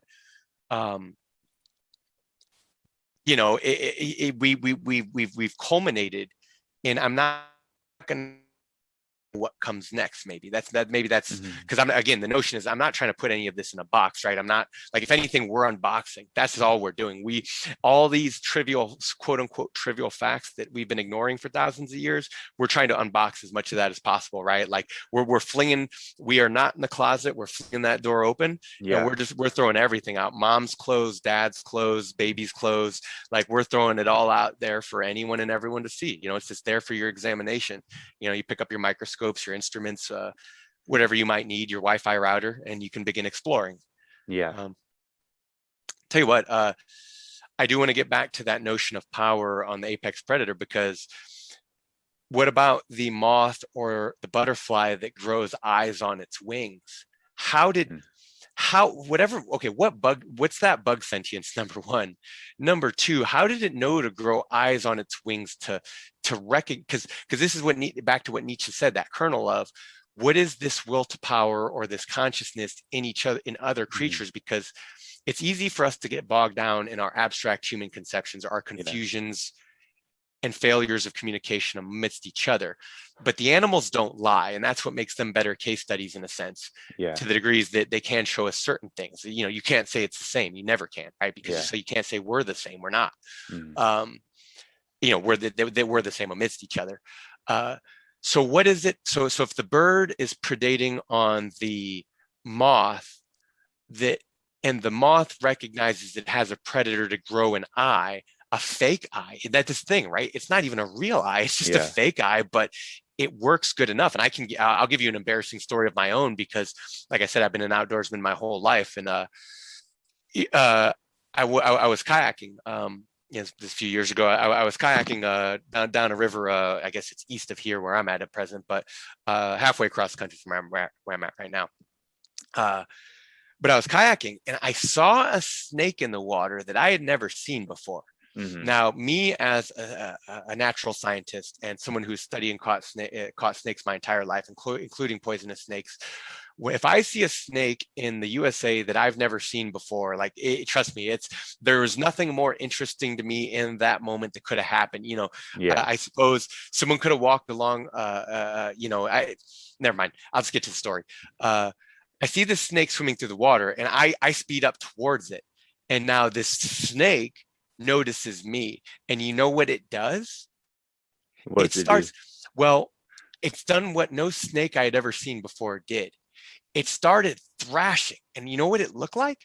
Those old school pictures of maps from hundreds, thousands of years ago, where you have the old school, the old world globe painted out, and you have here be monsters, and you have all these interesting and fascinating sea creatures, and that proverbial kind of not like an Ouroboros, but the shape of the snake as it squiggles along in and out of the water, like a snake actually, for those that know or don't know, a snake in water, because snakes take to water, even if they're not water snakes. I think they're called kraits, right? Or crate, something like that. The kraits, they have their own methods, but they swim like similar to fish. A lot of them swim in a side by side motion. So snakes they slither through the water, and their muscular bodies make them work very well, even if they don't have a paddle tail like a krait, the water snake. But this snake that I came, I noticed, I thought he was a snake because he moved like a snake, but he did not have that up and that side to side motion. But when I got close, he started thrashing in a way that no snake in water can, because it doesn't have the musculature in the body to do it. So what he was doing was going up and down, splashing in and out. And what he looked like in that moment was a little dragon. But I thought, funny, that's a very brown snake, and that's a very funny looking snake and a very brown dragon. And in that moment, though, when he started splashing, because in my mind I had already pre-classified as a snake, because I can't remember any of the feelings of this story, because there's a question of, can you ever remember a feeling? It's like, no, we only ever feel in the present. This has everything to do with physiology, and we'll get more into that, like I keep saying, shortly. In a sense, everything we've been talking about has to do with it, but in this moment especially. So as this snake behaved that way, I tell you, my heart jumped, because I was actually not prepared in that moment. Not only did I have limited gear with me in terms of, well, what if this is a dangerous creature? Because as an outdoorsman, all outdoors people know, depending on your situation, whether you're climbing, caving, you name it, hunting, there's various tools you have to deal with the task at hand and to deal with any kind of dangerous or survival situation. Not that I was necessarily worried about the snake. It's just, the point is, I was having an experience I'd never had before. The natural nature of that. Now, again, this was my own measure, and I think I hadn't even read that. This is years ago, but I hadn't even read that line at this point in time, of the notion of hostile calm and approaching everything. But in the example, notice in this story, I told you, oh, look, there's a snake I've never seen before. What is it up for an ape man to point his ship directly at the snake and go for it, right? Like that is not, in a sense, that is not a conservative approach to life, right? That's like, oh, you're going to get yourself snake bit. That's what usually happens there. And I can let you know, so far I haven't been I haven't been snake bit because I usually take precautions and all these other things, and I've developed my own methods of handling these things. Doesn't mean it can't happen, obviously. Like until your chemistry set blows up in your face, you might not know what the potential is, right? So I drive toward the snake, and as I'm getting towards it, he gets afraid. He starts thrashing. I get afraid. I immediately, I do he reduces me. This magical snake reduces me to a prey animal. I freeze for a moment to say, what is this? And then by then he's just about to the other side of the shore, and I'm watching him. And I realized that in those last few moments as he's about to come out of the water, I said, oh, that's a mink. It was a little, because if you know anything about a mink, it's like a ferret. It's like this little snake-like marmot thing. Mammal. I don't, technically, is it in the same category as rodentia? I don't think it is. They got to be like voles and weasels. They're little I don't predators. think I really know anything about them. Okay, well, good enough for our purposes. You know that it's a little snake-like weaselly thing, and we have our own terms. It's like we need to weasel out of something because these are these weird little snake-like things. So you see that in that moment, my experience with something I've never seen before. In that time, it had in the span of all of a few seconds, it had the potential for me to see what I've never seen before, to open up my mind to it of the potential, for it to then scare me shitless, and then for me to laugh in the aftermath at this creative little mink who knew how to scare a dumb ape man like me away. You know what I mean? Like it's incredible. And I had never seen, and I'll tell you, I'd been on that river on and off since I was a kid. I had never seen a mink before on it.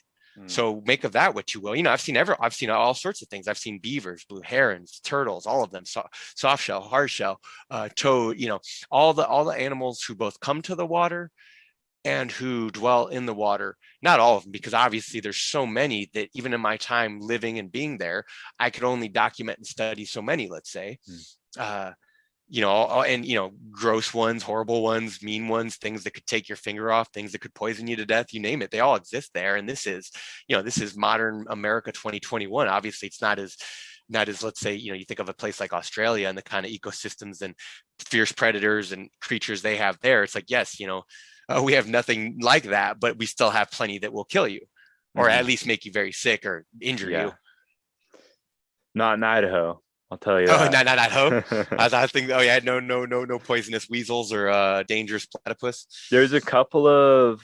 There's like a couple of poisonous snakes. I think, like maybe some rattlesnakes, and there's. There you go. It's no fun. Well, it's no fun without danger. You like the outdoors too, right? Am I right there? Yes. Yeah. And there's bears and cougars, but that's about it as far as danger goes. Yeah, but I think that's actually necessary. I think a certain consciousness of that is necessary. Otherwise we get complacent. Yeah. And maybe start looking for cougars where there are none. It's like, let me check under the bed here, or maybe we misread it, because it's the idea of snake is so hard baked into the evolution of primates that it's just, and these are right. It's suspicious that a primate is saying this, but this much is apparent so far, let's say, at least for our purposes, I can say this is close to a certainty as possible, that the category of snake matters so much to us that it's important to mistakenly see a snake, even if there is no snake, because that instinct of working functionally, or that the functionality of that instinct is necessary for your survival. But again, what about when you start seeing too many snakes where there are no snakes, or what if in fact there are more snakes than you can actually see at present? That's another problem, and you could say that as modern people, we actually, as a Dionysian element to thought to address this, you could say that we actually dwell in both those places. We dwell in a lie of a paradise of a concept of self in our head where there is no snakes, and then in the physical world snakes abound. Snakes we see, snakes we don't see, snakes we mistake for other things. Sometimes it's a ferret, sometimes it might be a cougar. I don't know. Like I tell you what, if I saw, because where I'm talking about there, I don't know that there's not cougars, there's bobcats, and bobcats are, if I'm mistaken, bobcats smaller than cougar, right? Cougars are definitely a little bit spookier. Bobcats still mess you up, especially if they're rabbit or whatever. But either way, the way cats hunt are terrifying, because it's like the snake, that the idea is you won't see it coming, versus us clumsy ape men. Now we can be. You see that in various tribes, and and to the modern day, how we've evolved to hunt over time has been incredible. And now it's like, we don't even hunt anymore. We just kind of shoot fish in barrels, or I guess then there's a reason why the factory farms are far removed from the city. I talked about it earlier. There's a reason why the fascistic bean counter who presses the button is removed from the one who makes the button is removed, because we don't actually want to see the consequences of our actions, right? We want that stuff. Like, it's a horrible conception, but something to make a point in terms of opening oneself up to the ideas. It's like, imagine if in even your small, you said it's a smaller, biggest city, like where at the moment, or visit, I don't know where you're at. I'm in Boise, Idaho right now. Okay, it's right. Like, so it's big it's city, like kind of big. Yeah. Bigger, big, small. I mean, in terms of American cities, I know it's like what, a couple million, right? Or is it smaller? Oh no, it's way smaller than that. There's probably only like 200,000 people or something like that. Oh, okay. Well, I mean, because look, honestly, compared to most of our evolution, 200,000 people, that's a lot of people. That's like in the county, I'd say in the county, in like, right. Yeah. Right. So like in the evolution of our species, that's a lot of people. Like, no, for most of all history, no one would know that many people. Like, you would wonder that if most people for all of history even knew that big of a number existed, and that many people, you know what I mean? Like, within small tribes and communities and bands, like, the number one, the 100,000 itself is a relatively new advent. So is concrete. Yeah. And, that goes back to the Romans. But so much of this other stuff. So, but imagine if even in that city, if every time you guys woke up in the morning for breakfast, everyone had to go outside, slaughter a hog, slaughter a, you know what I mean? If we had to do that kind of work every day, like we would need a blood bucket disposal service, right? We would need, like, we would have adopted ourselves very differently. We would have like an Uber of, animal butchery, and maybe instead in 2021, if that's how we had evolved.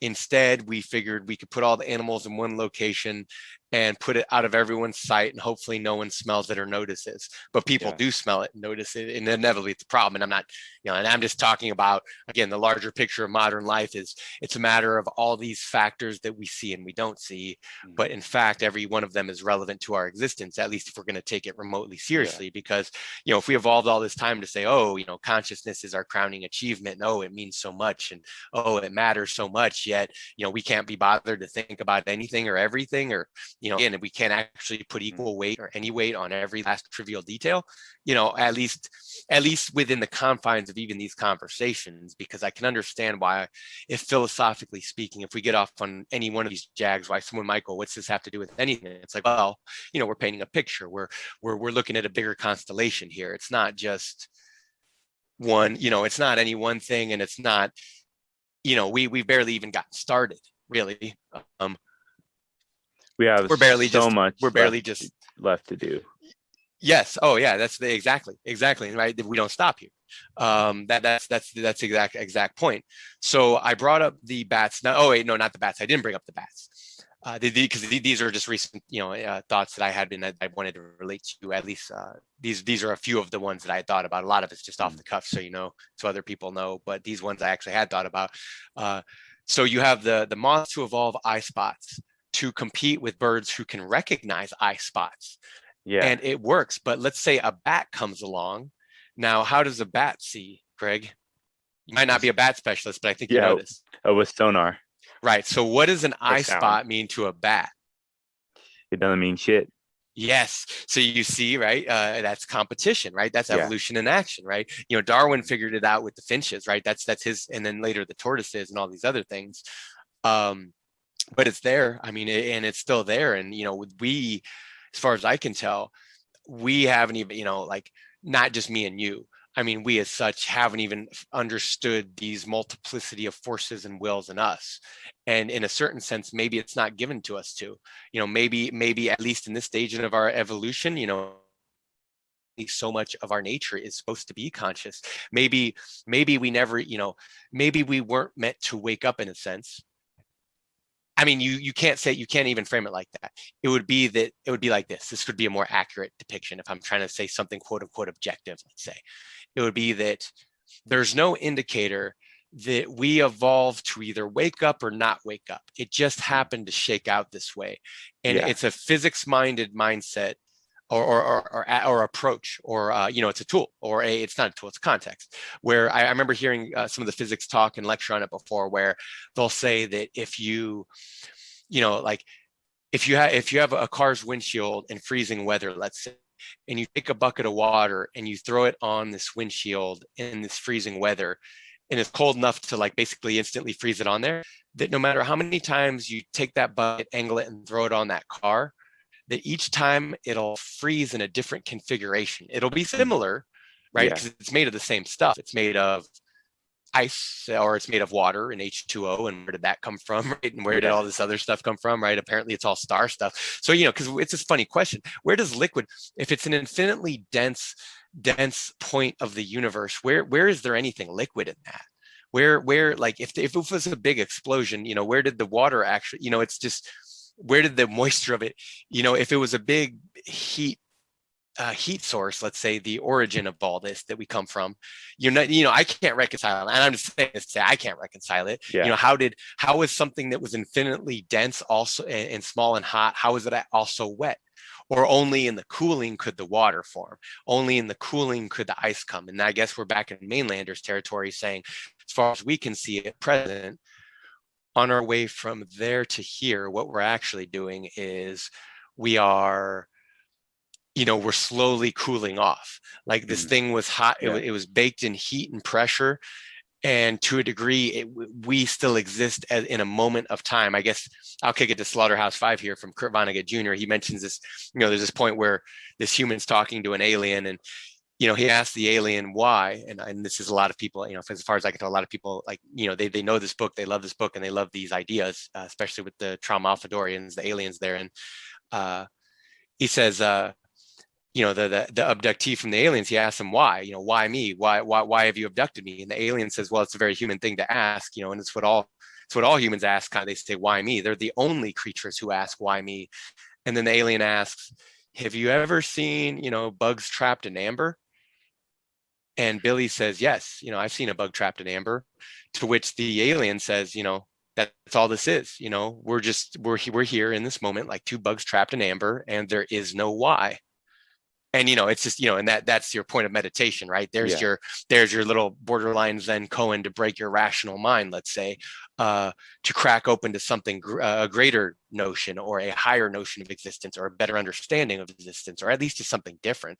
Even I'll give you here's something from my treasure store. It's just a moment of magic that happened, and I don't even know how it happened, because it's borderline impossible. I had long been a fan of Kurt Vonnegut Jr. just in terms of his bigger writing, his sci-fi, and the way he frames humanity and how we behave. And it's he captures both the embarrassment of being human and the sadness of being human in a way that very few people can. And I think, and it's a way, it's a way only an American humorist can, as a matter of fact. Like no one else could have written that book. No one else could have written Slaughterhouse-5 or Player Piano or Cat's Cradle. It was only an American, and it was only him who had that experience that he did in life. But a friend of mine at the time had gotten somehow she found tickets to a little private theater showing of Slaughterhouse-5. And now Slaughterhouse-5 is like, right away, I would think, they try to make a movie out of it. And, I think I tried to watch it once, and it was almost impossible. But my thoughts are, if there's a book that's going to be impossible, and it's going to be, or at least be resistant to any kind of movie or even though I think a play treatment would be a better approach, let's say, to the book than maybe a typical movie, even though with a movie you could do a lot more. Because remember, with creations, it's always a question of why are they in this format? There's a good reason to put a creation in any kind of format. It's just a question of what its purpose is, and I guess what the creator's doing. But it was a small theater troupe, and they were performing Slaughterhouse-5, and I was just like, no way. No, like, it's impossible. They're not going to do it. And I wish I could remember the name. And for all I know, the theater troupe, and look, I'm not even a big theater guy. I haven't been, I've never been, I could never, like, even growing up, I could never afford it. You know what I mean? Like, it's not, it's not like it's been a big part of my life, but I can appreciate all arts pretty much all arts in their relevant time, place, medium, content, like you name it. Yeah. Like aesthetics are aesthetics. It's not a big deal. They vary person to person, culture to culture. I'm not going to judge someone because they like green over red. Like, what was the thing you mentioned earlier? You're like, oh, how dare you? Oh, you like green? I get it. There are some things that we are much more sensitive about because we see it as a matter of survival. And so it really does touch a sensitive part related to, again, like stepping too close to a bird or stepping close to a bear. You might piss it off and it might want to maul you and kill you. But we wound up at this and they were just they did it. It was magic, but they did it. They pulled it off. It was one of the most amazing things I've ever seen in my life. It'll never happen again, and I'm aware of that, and I won't suffer for it. And who was in on it was Kurt Vonnegut Jr.'s granddaughter. And I hate to be the guy being like, oh, and I know this person. I mean, no, because I don't know. I just met, but it was and it's like, dude, because I couldn't have met, because of course, as a fan of him, I had to ask her, what was he like? Is he really, because like lots of guys, you'll go like, oh, in his writing, he's a sweetheart. Oh, but it turns out he was a Nazi sympathizer, right? Like there's a lot of men who talk a big game, but they cannot walk the walk. This is the difference to me. This is where real philosophy matters. It's men who walk the walk, who it's not the talk is incidental. Like I would hope that the talking comes after the walking, or that, that you'd have a handle on both, or that you're treating both as importantly, let's say, that you're not sacrificing the altar of the world for the altar of thought, and the altar of thought for the altar of the world, right? Like it's a very hard line to dance. It's because, as Nietzsche says, thinking is dancing, and it's the most complicated dancing we in fact do. But it was magical, and just so in case anyone else didn't know or was wondering, she said Kurt Vonnegut Jr. was exactly how you would imagine, and that he was the warmest, most loving man who could ever exist. And to me, it's like, yeah, that came through. And there's plenty of other men and philosophers I've read who they play that angle of like, ooh, I'm Mr. Sweetheart, and ooh, I want peace, unity, and tolerance, and all these. And dude, and then I've seen them or heard them, or it inevitably comes out. You can't hide it forever, right? If you're holding something inside, Greg, it's going to come out whether you want it to or not.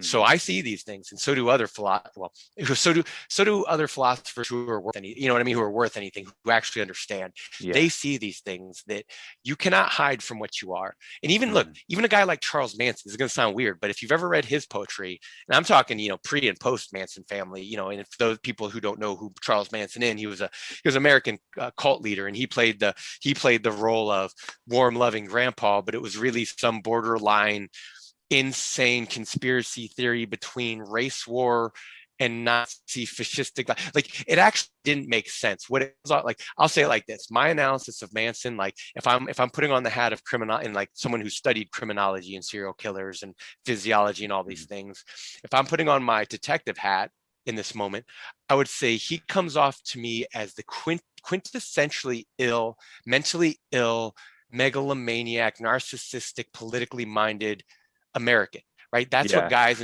of his ilk are like. They think they have answers. They think they're the next Messiah. And it's like, you got to give them credit where credit's are due, that even a broken clock is right twice a day. And Charles Manson even observed these things. And he says, I think what he says is true. And this is what we have a hard time with.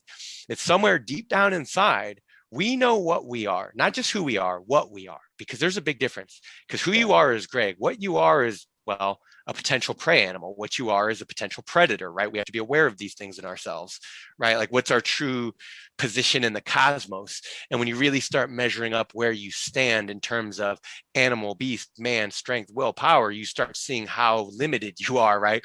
I could go out there and say, obey me, people of the earth. But, unless I have something to offer, no one's going to want to listen to me, and rightfully so, right? I would hope they would. Like, how embarrassing. We've seen this before. We've heard this before. You're not fooling anybody, the modern kind of cult leader types. And here's the thing, I guess maybe it's been further fragmented with social media, that everyone can, again, if Christianity was to say we could be the kingdom of one to ourselves, for ourselves, in our own selfish little manner, in our own hateful little manner, maybe social media gives us the option to be our own little cult leaders of one, right? Like, in a sense, it does. Yeah, and I don't mean that, again, this isn't to judge anyone who uses it, because I understand there's myriad reasons to use it, and it's one of many tools of the modern age, like so much more. It's a question of, has the tool lived up to its purpose? Or is it benefiting us? All these things come to mind in terms of an evaluation. I think I need some water though, real quick. Should we take are you this is off, or it's on my right? Mic's still on. Can we take 5? Like, do you just if we take 5, do you just let it record? Because I totally gotta use a little boy's room. Yeah, that's fine. I mean, I'll go to the bathroom too. Because I assume that this has already been going for a minute, and I don't know what you're used to, how you're usually used to doing business, but it just occurred to me that we had done that before, and I kind of need to use it now. Yeah, I can cut it. So I can cut that part out, and then maybe let's just go for like. I don't really want to go for too much longer, just because I got a few things I got to do today. So. Oh no! Oh sure, but I think is a good beginning. That means I can bring it around to the prison story. We can talk a little bit more about physiology and these sorts of things, and then will welcome us back to we could do another one within a few months or even sooner if you like. It don't matter, Perfect. Right? We just keep going. Don't matter. Sounds good. So let's just take like 5, and let's just game. Yeah, that's okay. 20 minutes. Yeah. Oh, perfect. Sounds good to me, man. All right. Bye. Yeah.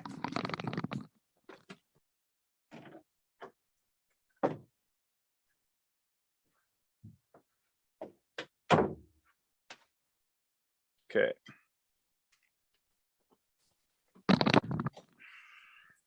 Okay, you back? Yeah, I'm here. All right. So, is it still been on record? Yeah. So I guess I'll just tell whoever is listening to this, perhaps maybe even off in the distant future, 90 years from now, when all the stakes are down and maybe you're starving to death and you just got a frequency onto an old archive of all the podcasts yes in the universe. So now you're listening to this, and I'll just let you know that we took a little bathroom break. So I cut out some of the nonsense noise that was happening in the background. Past human, all too human. Well, most animals can figure out to go in the corner of the room, but I'll be damned if no matter what bathroom you go to in the world, like there's piss on the toilet seat. Maybe that's a bit crude, but it's just modern man, right? I'm not trying to say it's an embarrassment, but we'll keep moving. Yeah, see, okay, me too. Yeah, no, you lift the seat, and then if you mess up, right, it's okay. Everyone misses their mark occasionally. You just wipe it off, right? It's perfectly fine, right? Okay, so here's what it is to be a civilized creature. Mynaa. Okay, so here's a little trick. So I had a roommate, and sometimes he would pee on the seat, right? And I was like, okay, why is this guy always peeing on the seat? So then I tried something. I'm like, okay, well, because what happened was because there's like 2 seats, right? Basically, there's the seat, and then there's like the lid for the seat. So if the lid was up and just the seat was there, I noticed, okay, I think he just pees in. He didn't lift it up when there's an opening there. So I realized that if I always close the lid every time that I left, then that would be okay. Then he would be forced to have to lift up both of them up when he goes to the bathroom instead of just lifting up the lid, right? Did it work? No, it worked.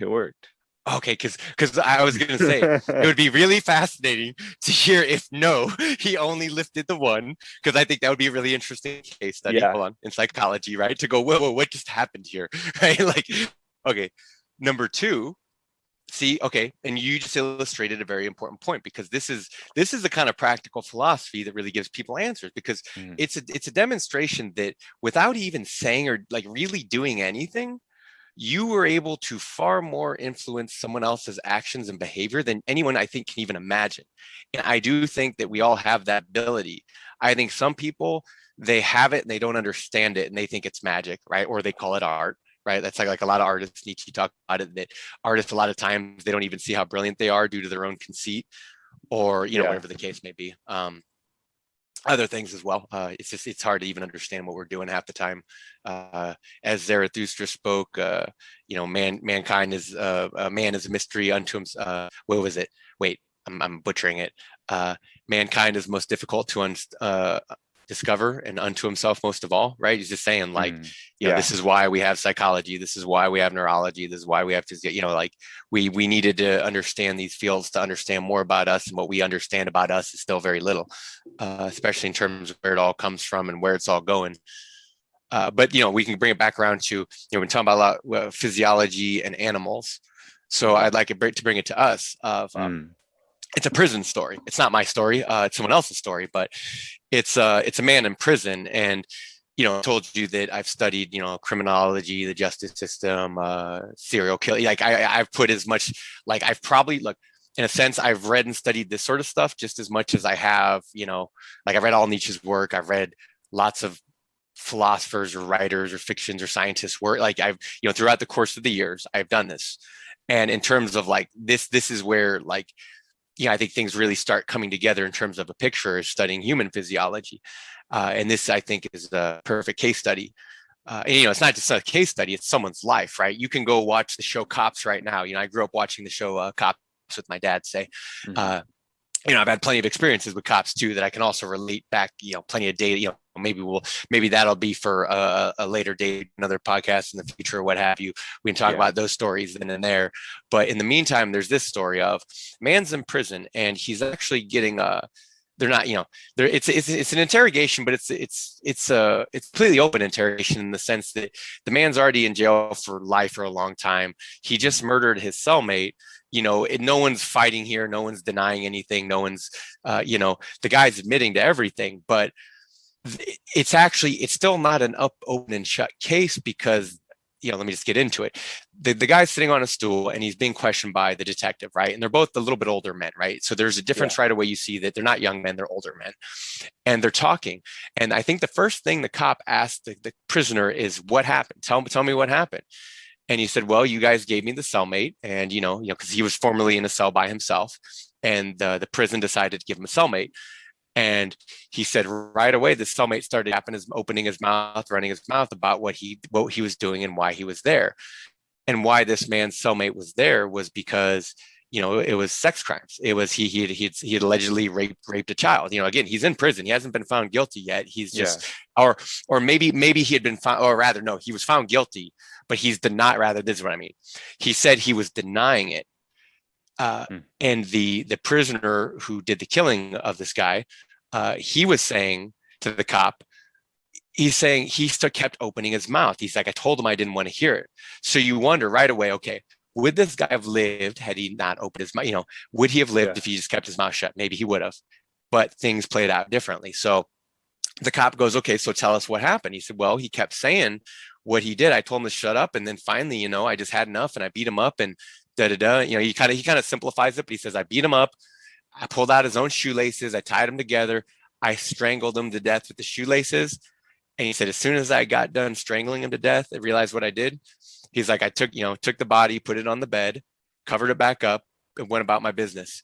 And this is where things get really, you could say, both bizarre and fascinating. And the cop sees it too, and the criminal does too, because no one actually still knows what's going on yet, right? Check this out.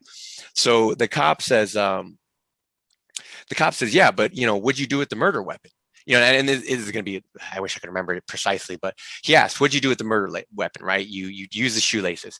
And the criminal goes right away, before the cop's even done asking him, what'd you do with the shoe? The criminal goes, I flushed them.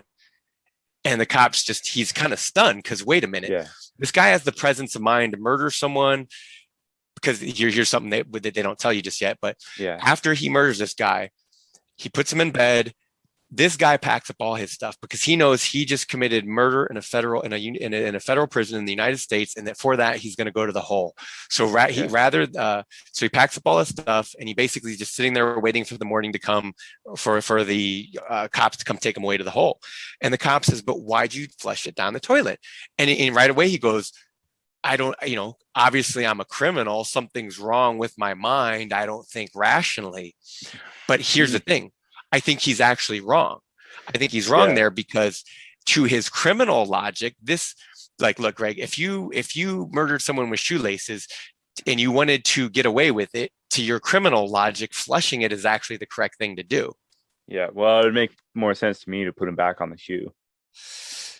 Yeah, well, maybe then they might find DNA on it, right? You got to think a few steps ahead, right? And the spooky thing is, I guess a lot of murders in the U.S. don't even get solved, and maybe because you get a lot of smart criminals who are already thinking like you. Just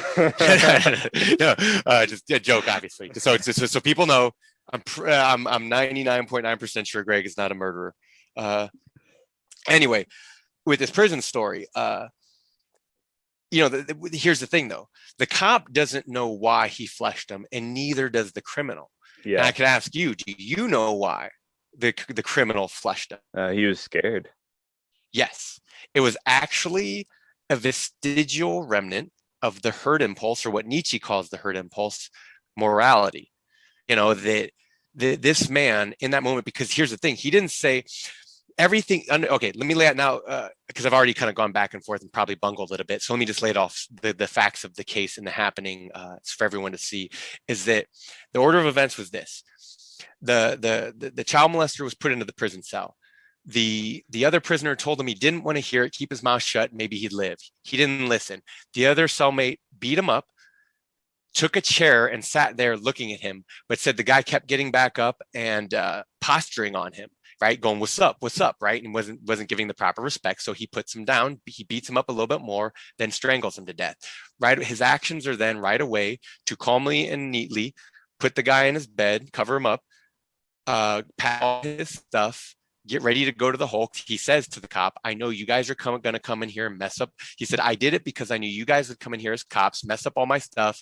He's like, I figured it'd just be easier if I did it ahead of time, right? So it shows you that he's thinking logically. He's thinking right, like he's following the process here. He's actually following the systematic process of imprisonment precisely to its logical T. Yeah. But what he felt is even a career criminal who has no qualms with murder as a way of life per se, which he says as much in the video, which we'll get to here in a second.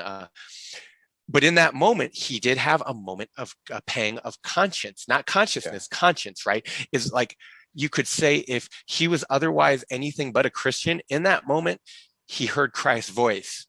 And in that moment, he fleshed the strings. And then I could ask you, well, is the fleshing of the strings because murder is wrong and because Christians have never murdered anyone or anything? Or is it because, like, where does the value actually come from? Like, what's actually wrong about murder? Because what the criminal then shares is, he says to the cop, look, I'm not stupid. He says, I know you guys arrest guys every day. You guys as cops arrest people every day who do such horrible crimes and such monstrous things that you wish you could shoot them in the face. Yeah. And the cop, you know what the cop says? He says yes.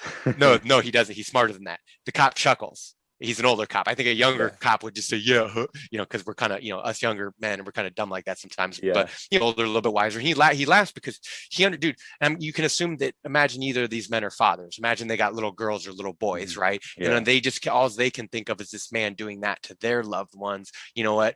Because what the criminal shares is, I do what other people won't do. He's like, I think it's okay that I put him down. He inevitably winds up articulating his morality. He gets comfortable within the confines of this few-minute conversation that he begins articulating a criminal morality. And Nietzsche talks about this stuff all the time. He talks about the difference between a weak criminal and a strong criminal. Mm-hmm. This one happens to be a strong criminal. He thinks he's wrong on his logic and his thinking. And it's like, no, he just has a criminal logic, AKA a logic that the United States government will not allow. Mm-hmm. Yet we see that the American populace and the American government at present can't even come to an agreeable notion of what criminality is allowable and what criminality is not, and what's right and what's wrong. Like, we actually haven't had these conversations. We actually don't know what they, to the degrees that people think that they've been had or think that something's actually been established. It's like, no, what we've actually been dealing with is the consequences and the rot and the destruction of all these vengeful punishing systems. And within these systems, you see what it does to men, you see what it does to them, and you see what men do to themselves. Because again, the whole system is predicated on the notion that we're responsible for our actions. And that criminal was strong in the sense that he didn't blame anyone else. He didn't say, I'm a victim. He goes so far as to tell the cop, like, I empathize with you guys, right? And he even says it when he goes, you know what? Yeah, I am willing to do what other people won't do. And he says, and I think if you should, and get this, the criminal also, the felon also goes, he says, sorry if I'm banging my headset a bit here, but he says to the cop, he catches himself, as a matter of fact. Like, you can see all this in real time, right? The body language, all these things. And it's almost as if he's about to say, hey, like, you could give me a job. Like, it's almost like he's saying that. but he pauses and thinks the better for it, right? And you could tell that he's not going to say some monstrous thing, something that would be borderline Nietzsche. You know what I mean? Like that Nietzsche could have said. And he doesn't say that. And he just says, I think if you're going to kill someone, it should be more personal, like I did it. And it's like, well, sure, maybe you're just saying that because you don't have access to a gun. Right? Maybe you would have otherwise used a gun. In this case, you just used the shoelaces because it was the tool at hand. Right. And remember, in case anyone's wondering why we're talking this way and not like, saying it's good, bad, right, or wrong. Like, again, we're not concerning ourselves with good and evil. We're not concerning ourselves with right and wrong. We're just trying to understand, in this case, a question of, could this be the average cop and could this be the average criminal? And it well could be, in the sense that, they only understand each other so much, but you see, at least in this moment, they're trying to understand each other. As the system allows for it, even, because I could say if the system even cared about it, I think it would have a much different way of policing and regulating. If it indeed, if the purpose of policing was to protect and serve people, it would look very differently, clearly. As it is what it is, and it's just been kind of this blind production, because most of civilization has been a blind production. But look, like the hypocrisy of it is that look, for all of civilization, cops and warriors and soldiers have been necessary. To this day, they're necessary because someone has to protect the borders of the nation states. And if the people who are criticizing the nation state are too lazy, afraid, or otherwise think themselves above the position of soldier or cop or warrior, then it means someone else is going to do the job for you. It's no different for teaching. If someone is lamenting there not being enough good teachers in the world today, it's like, well, then you're the minister who sighs over the sins of the world. It's like, you're supposed to be the healer. You're supposed to be the worker. You're supposed to be the philosopher. But like, you botched the job. You dropped it. I still want to return to this criminal case because it's so damn fascinating. And it's just, it really gives you, it's like, you find the clip online. It's all of, like, I can't remember what it's called. It's all 3 or 4 minutes long, but it contains a world of Nietzsche within it, right? It's everything beyond good and evil. Well, when you find it, you'll have to send it to me. Oh, sure. Yeah, absolutely. And I'm trying to remember, because there's a few more important details. Like I said, the most interesting thing, I think, is I can post a link on the Oh, yeah, sure. I'll get it to you because it's there. But the most interesting thing about it is that, again, he's articulating himself, and he actually, if anything, this criminal has a more refined morality and value system than most Christian I've ever, most because most Christians have never had the need for that kind of violence or mindset, because a lot of criminals, I can tell you this, in my study of serial killers and the like, this isn't to take away their agency. This isn't to assign blame. This is just to say further questions of, well, I'm not 100% and the jury's still out. And that's what I found so far in my study of most serial killers, is that the most common, excuse me, I'm a little bit stuffed up here. Springtime, I guess. What do you call it? He says one of the most common things in them is that they suffer from either some sort of trauma, but specifically brain damage. And usually, if I recall correctly, if I'm not messing up my neuroscience here, it's frontal brain damage, whether it's the frontal lobe. Yes, the frontal lobe, inhibition, right? Inhibition, all that it's where stuff. you make decisions.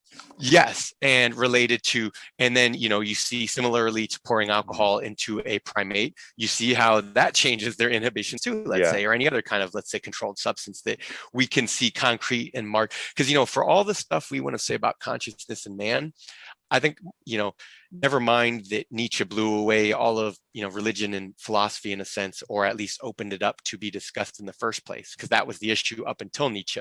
You could say the issue until Nietzsche is that we had not discussed anything at all. Like, our eyes weren't open. It didn't mean we didn't see some sort of truth. It didn't mean we didn't see beauty. It didn't mean, it didn't mean any of those things. It didn't mean we didn't know or not know. It didn't mean we were stupid, because if anything, I'd argue that our ancestors, in a sense, they were not just as intelligent as us in a certain respect, as they were intelligent enough to survive the madness of their own eras, right? But they were tough as nails to survive it, because they were living in they had a much more brutal world to deal with. So back to the notion of tell me a story because I'm scared, Greg, what did they have to take, if they got bit by a rattlesnake, they had no anti-venom. They were just done for, most likely, they didn't have this comfort. They didn't have this ease. And there's questions of how have we suffered from comfort and ease, and how have we, whatever from it. And maybe this is a good place to stop. Maybe this is a good place to consider, because, it's kind of like Kierkegaard. It's kind of like Nietzsche. It's like, if everyone else was using philosophy as a cover for their personal will to power, no different than what modern people do with their politics and with their philosophies and their religions. It's all like, look, guys, nothing is, in terms of that, like the recurrent game has not changed. And actually, I'll end on this note, because this is a note to blow it up and get people's motors going. And that's that, God is dead. That happened. We have not escaped that. We did not outrun that supernova.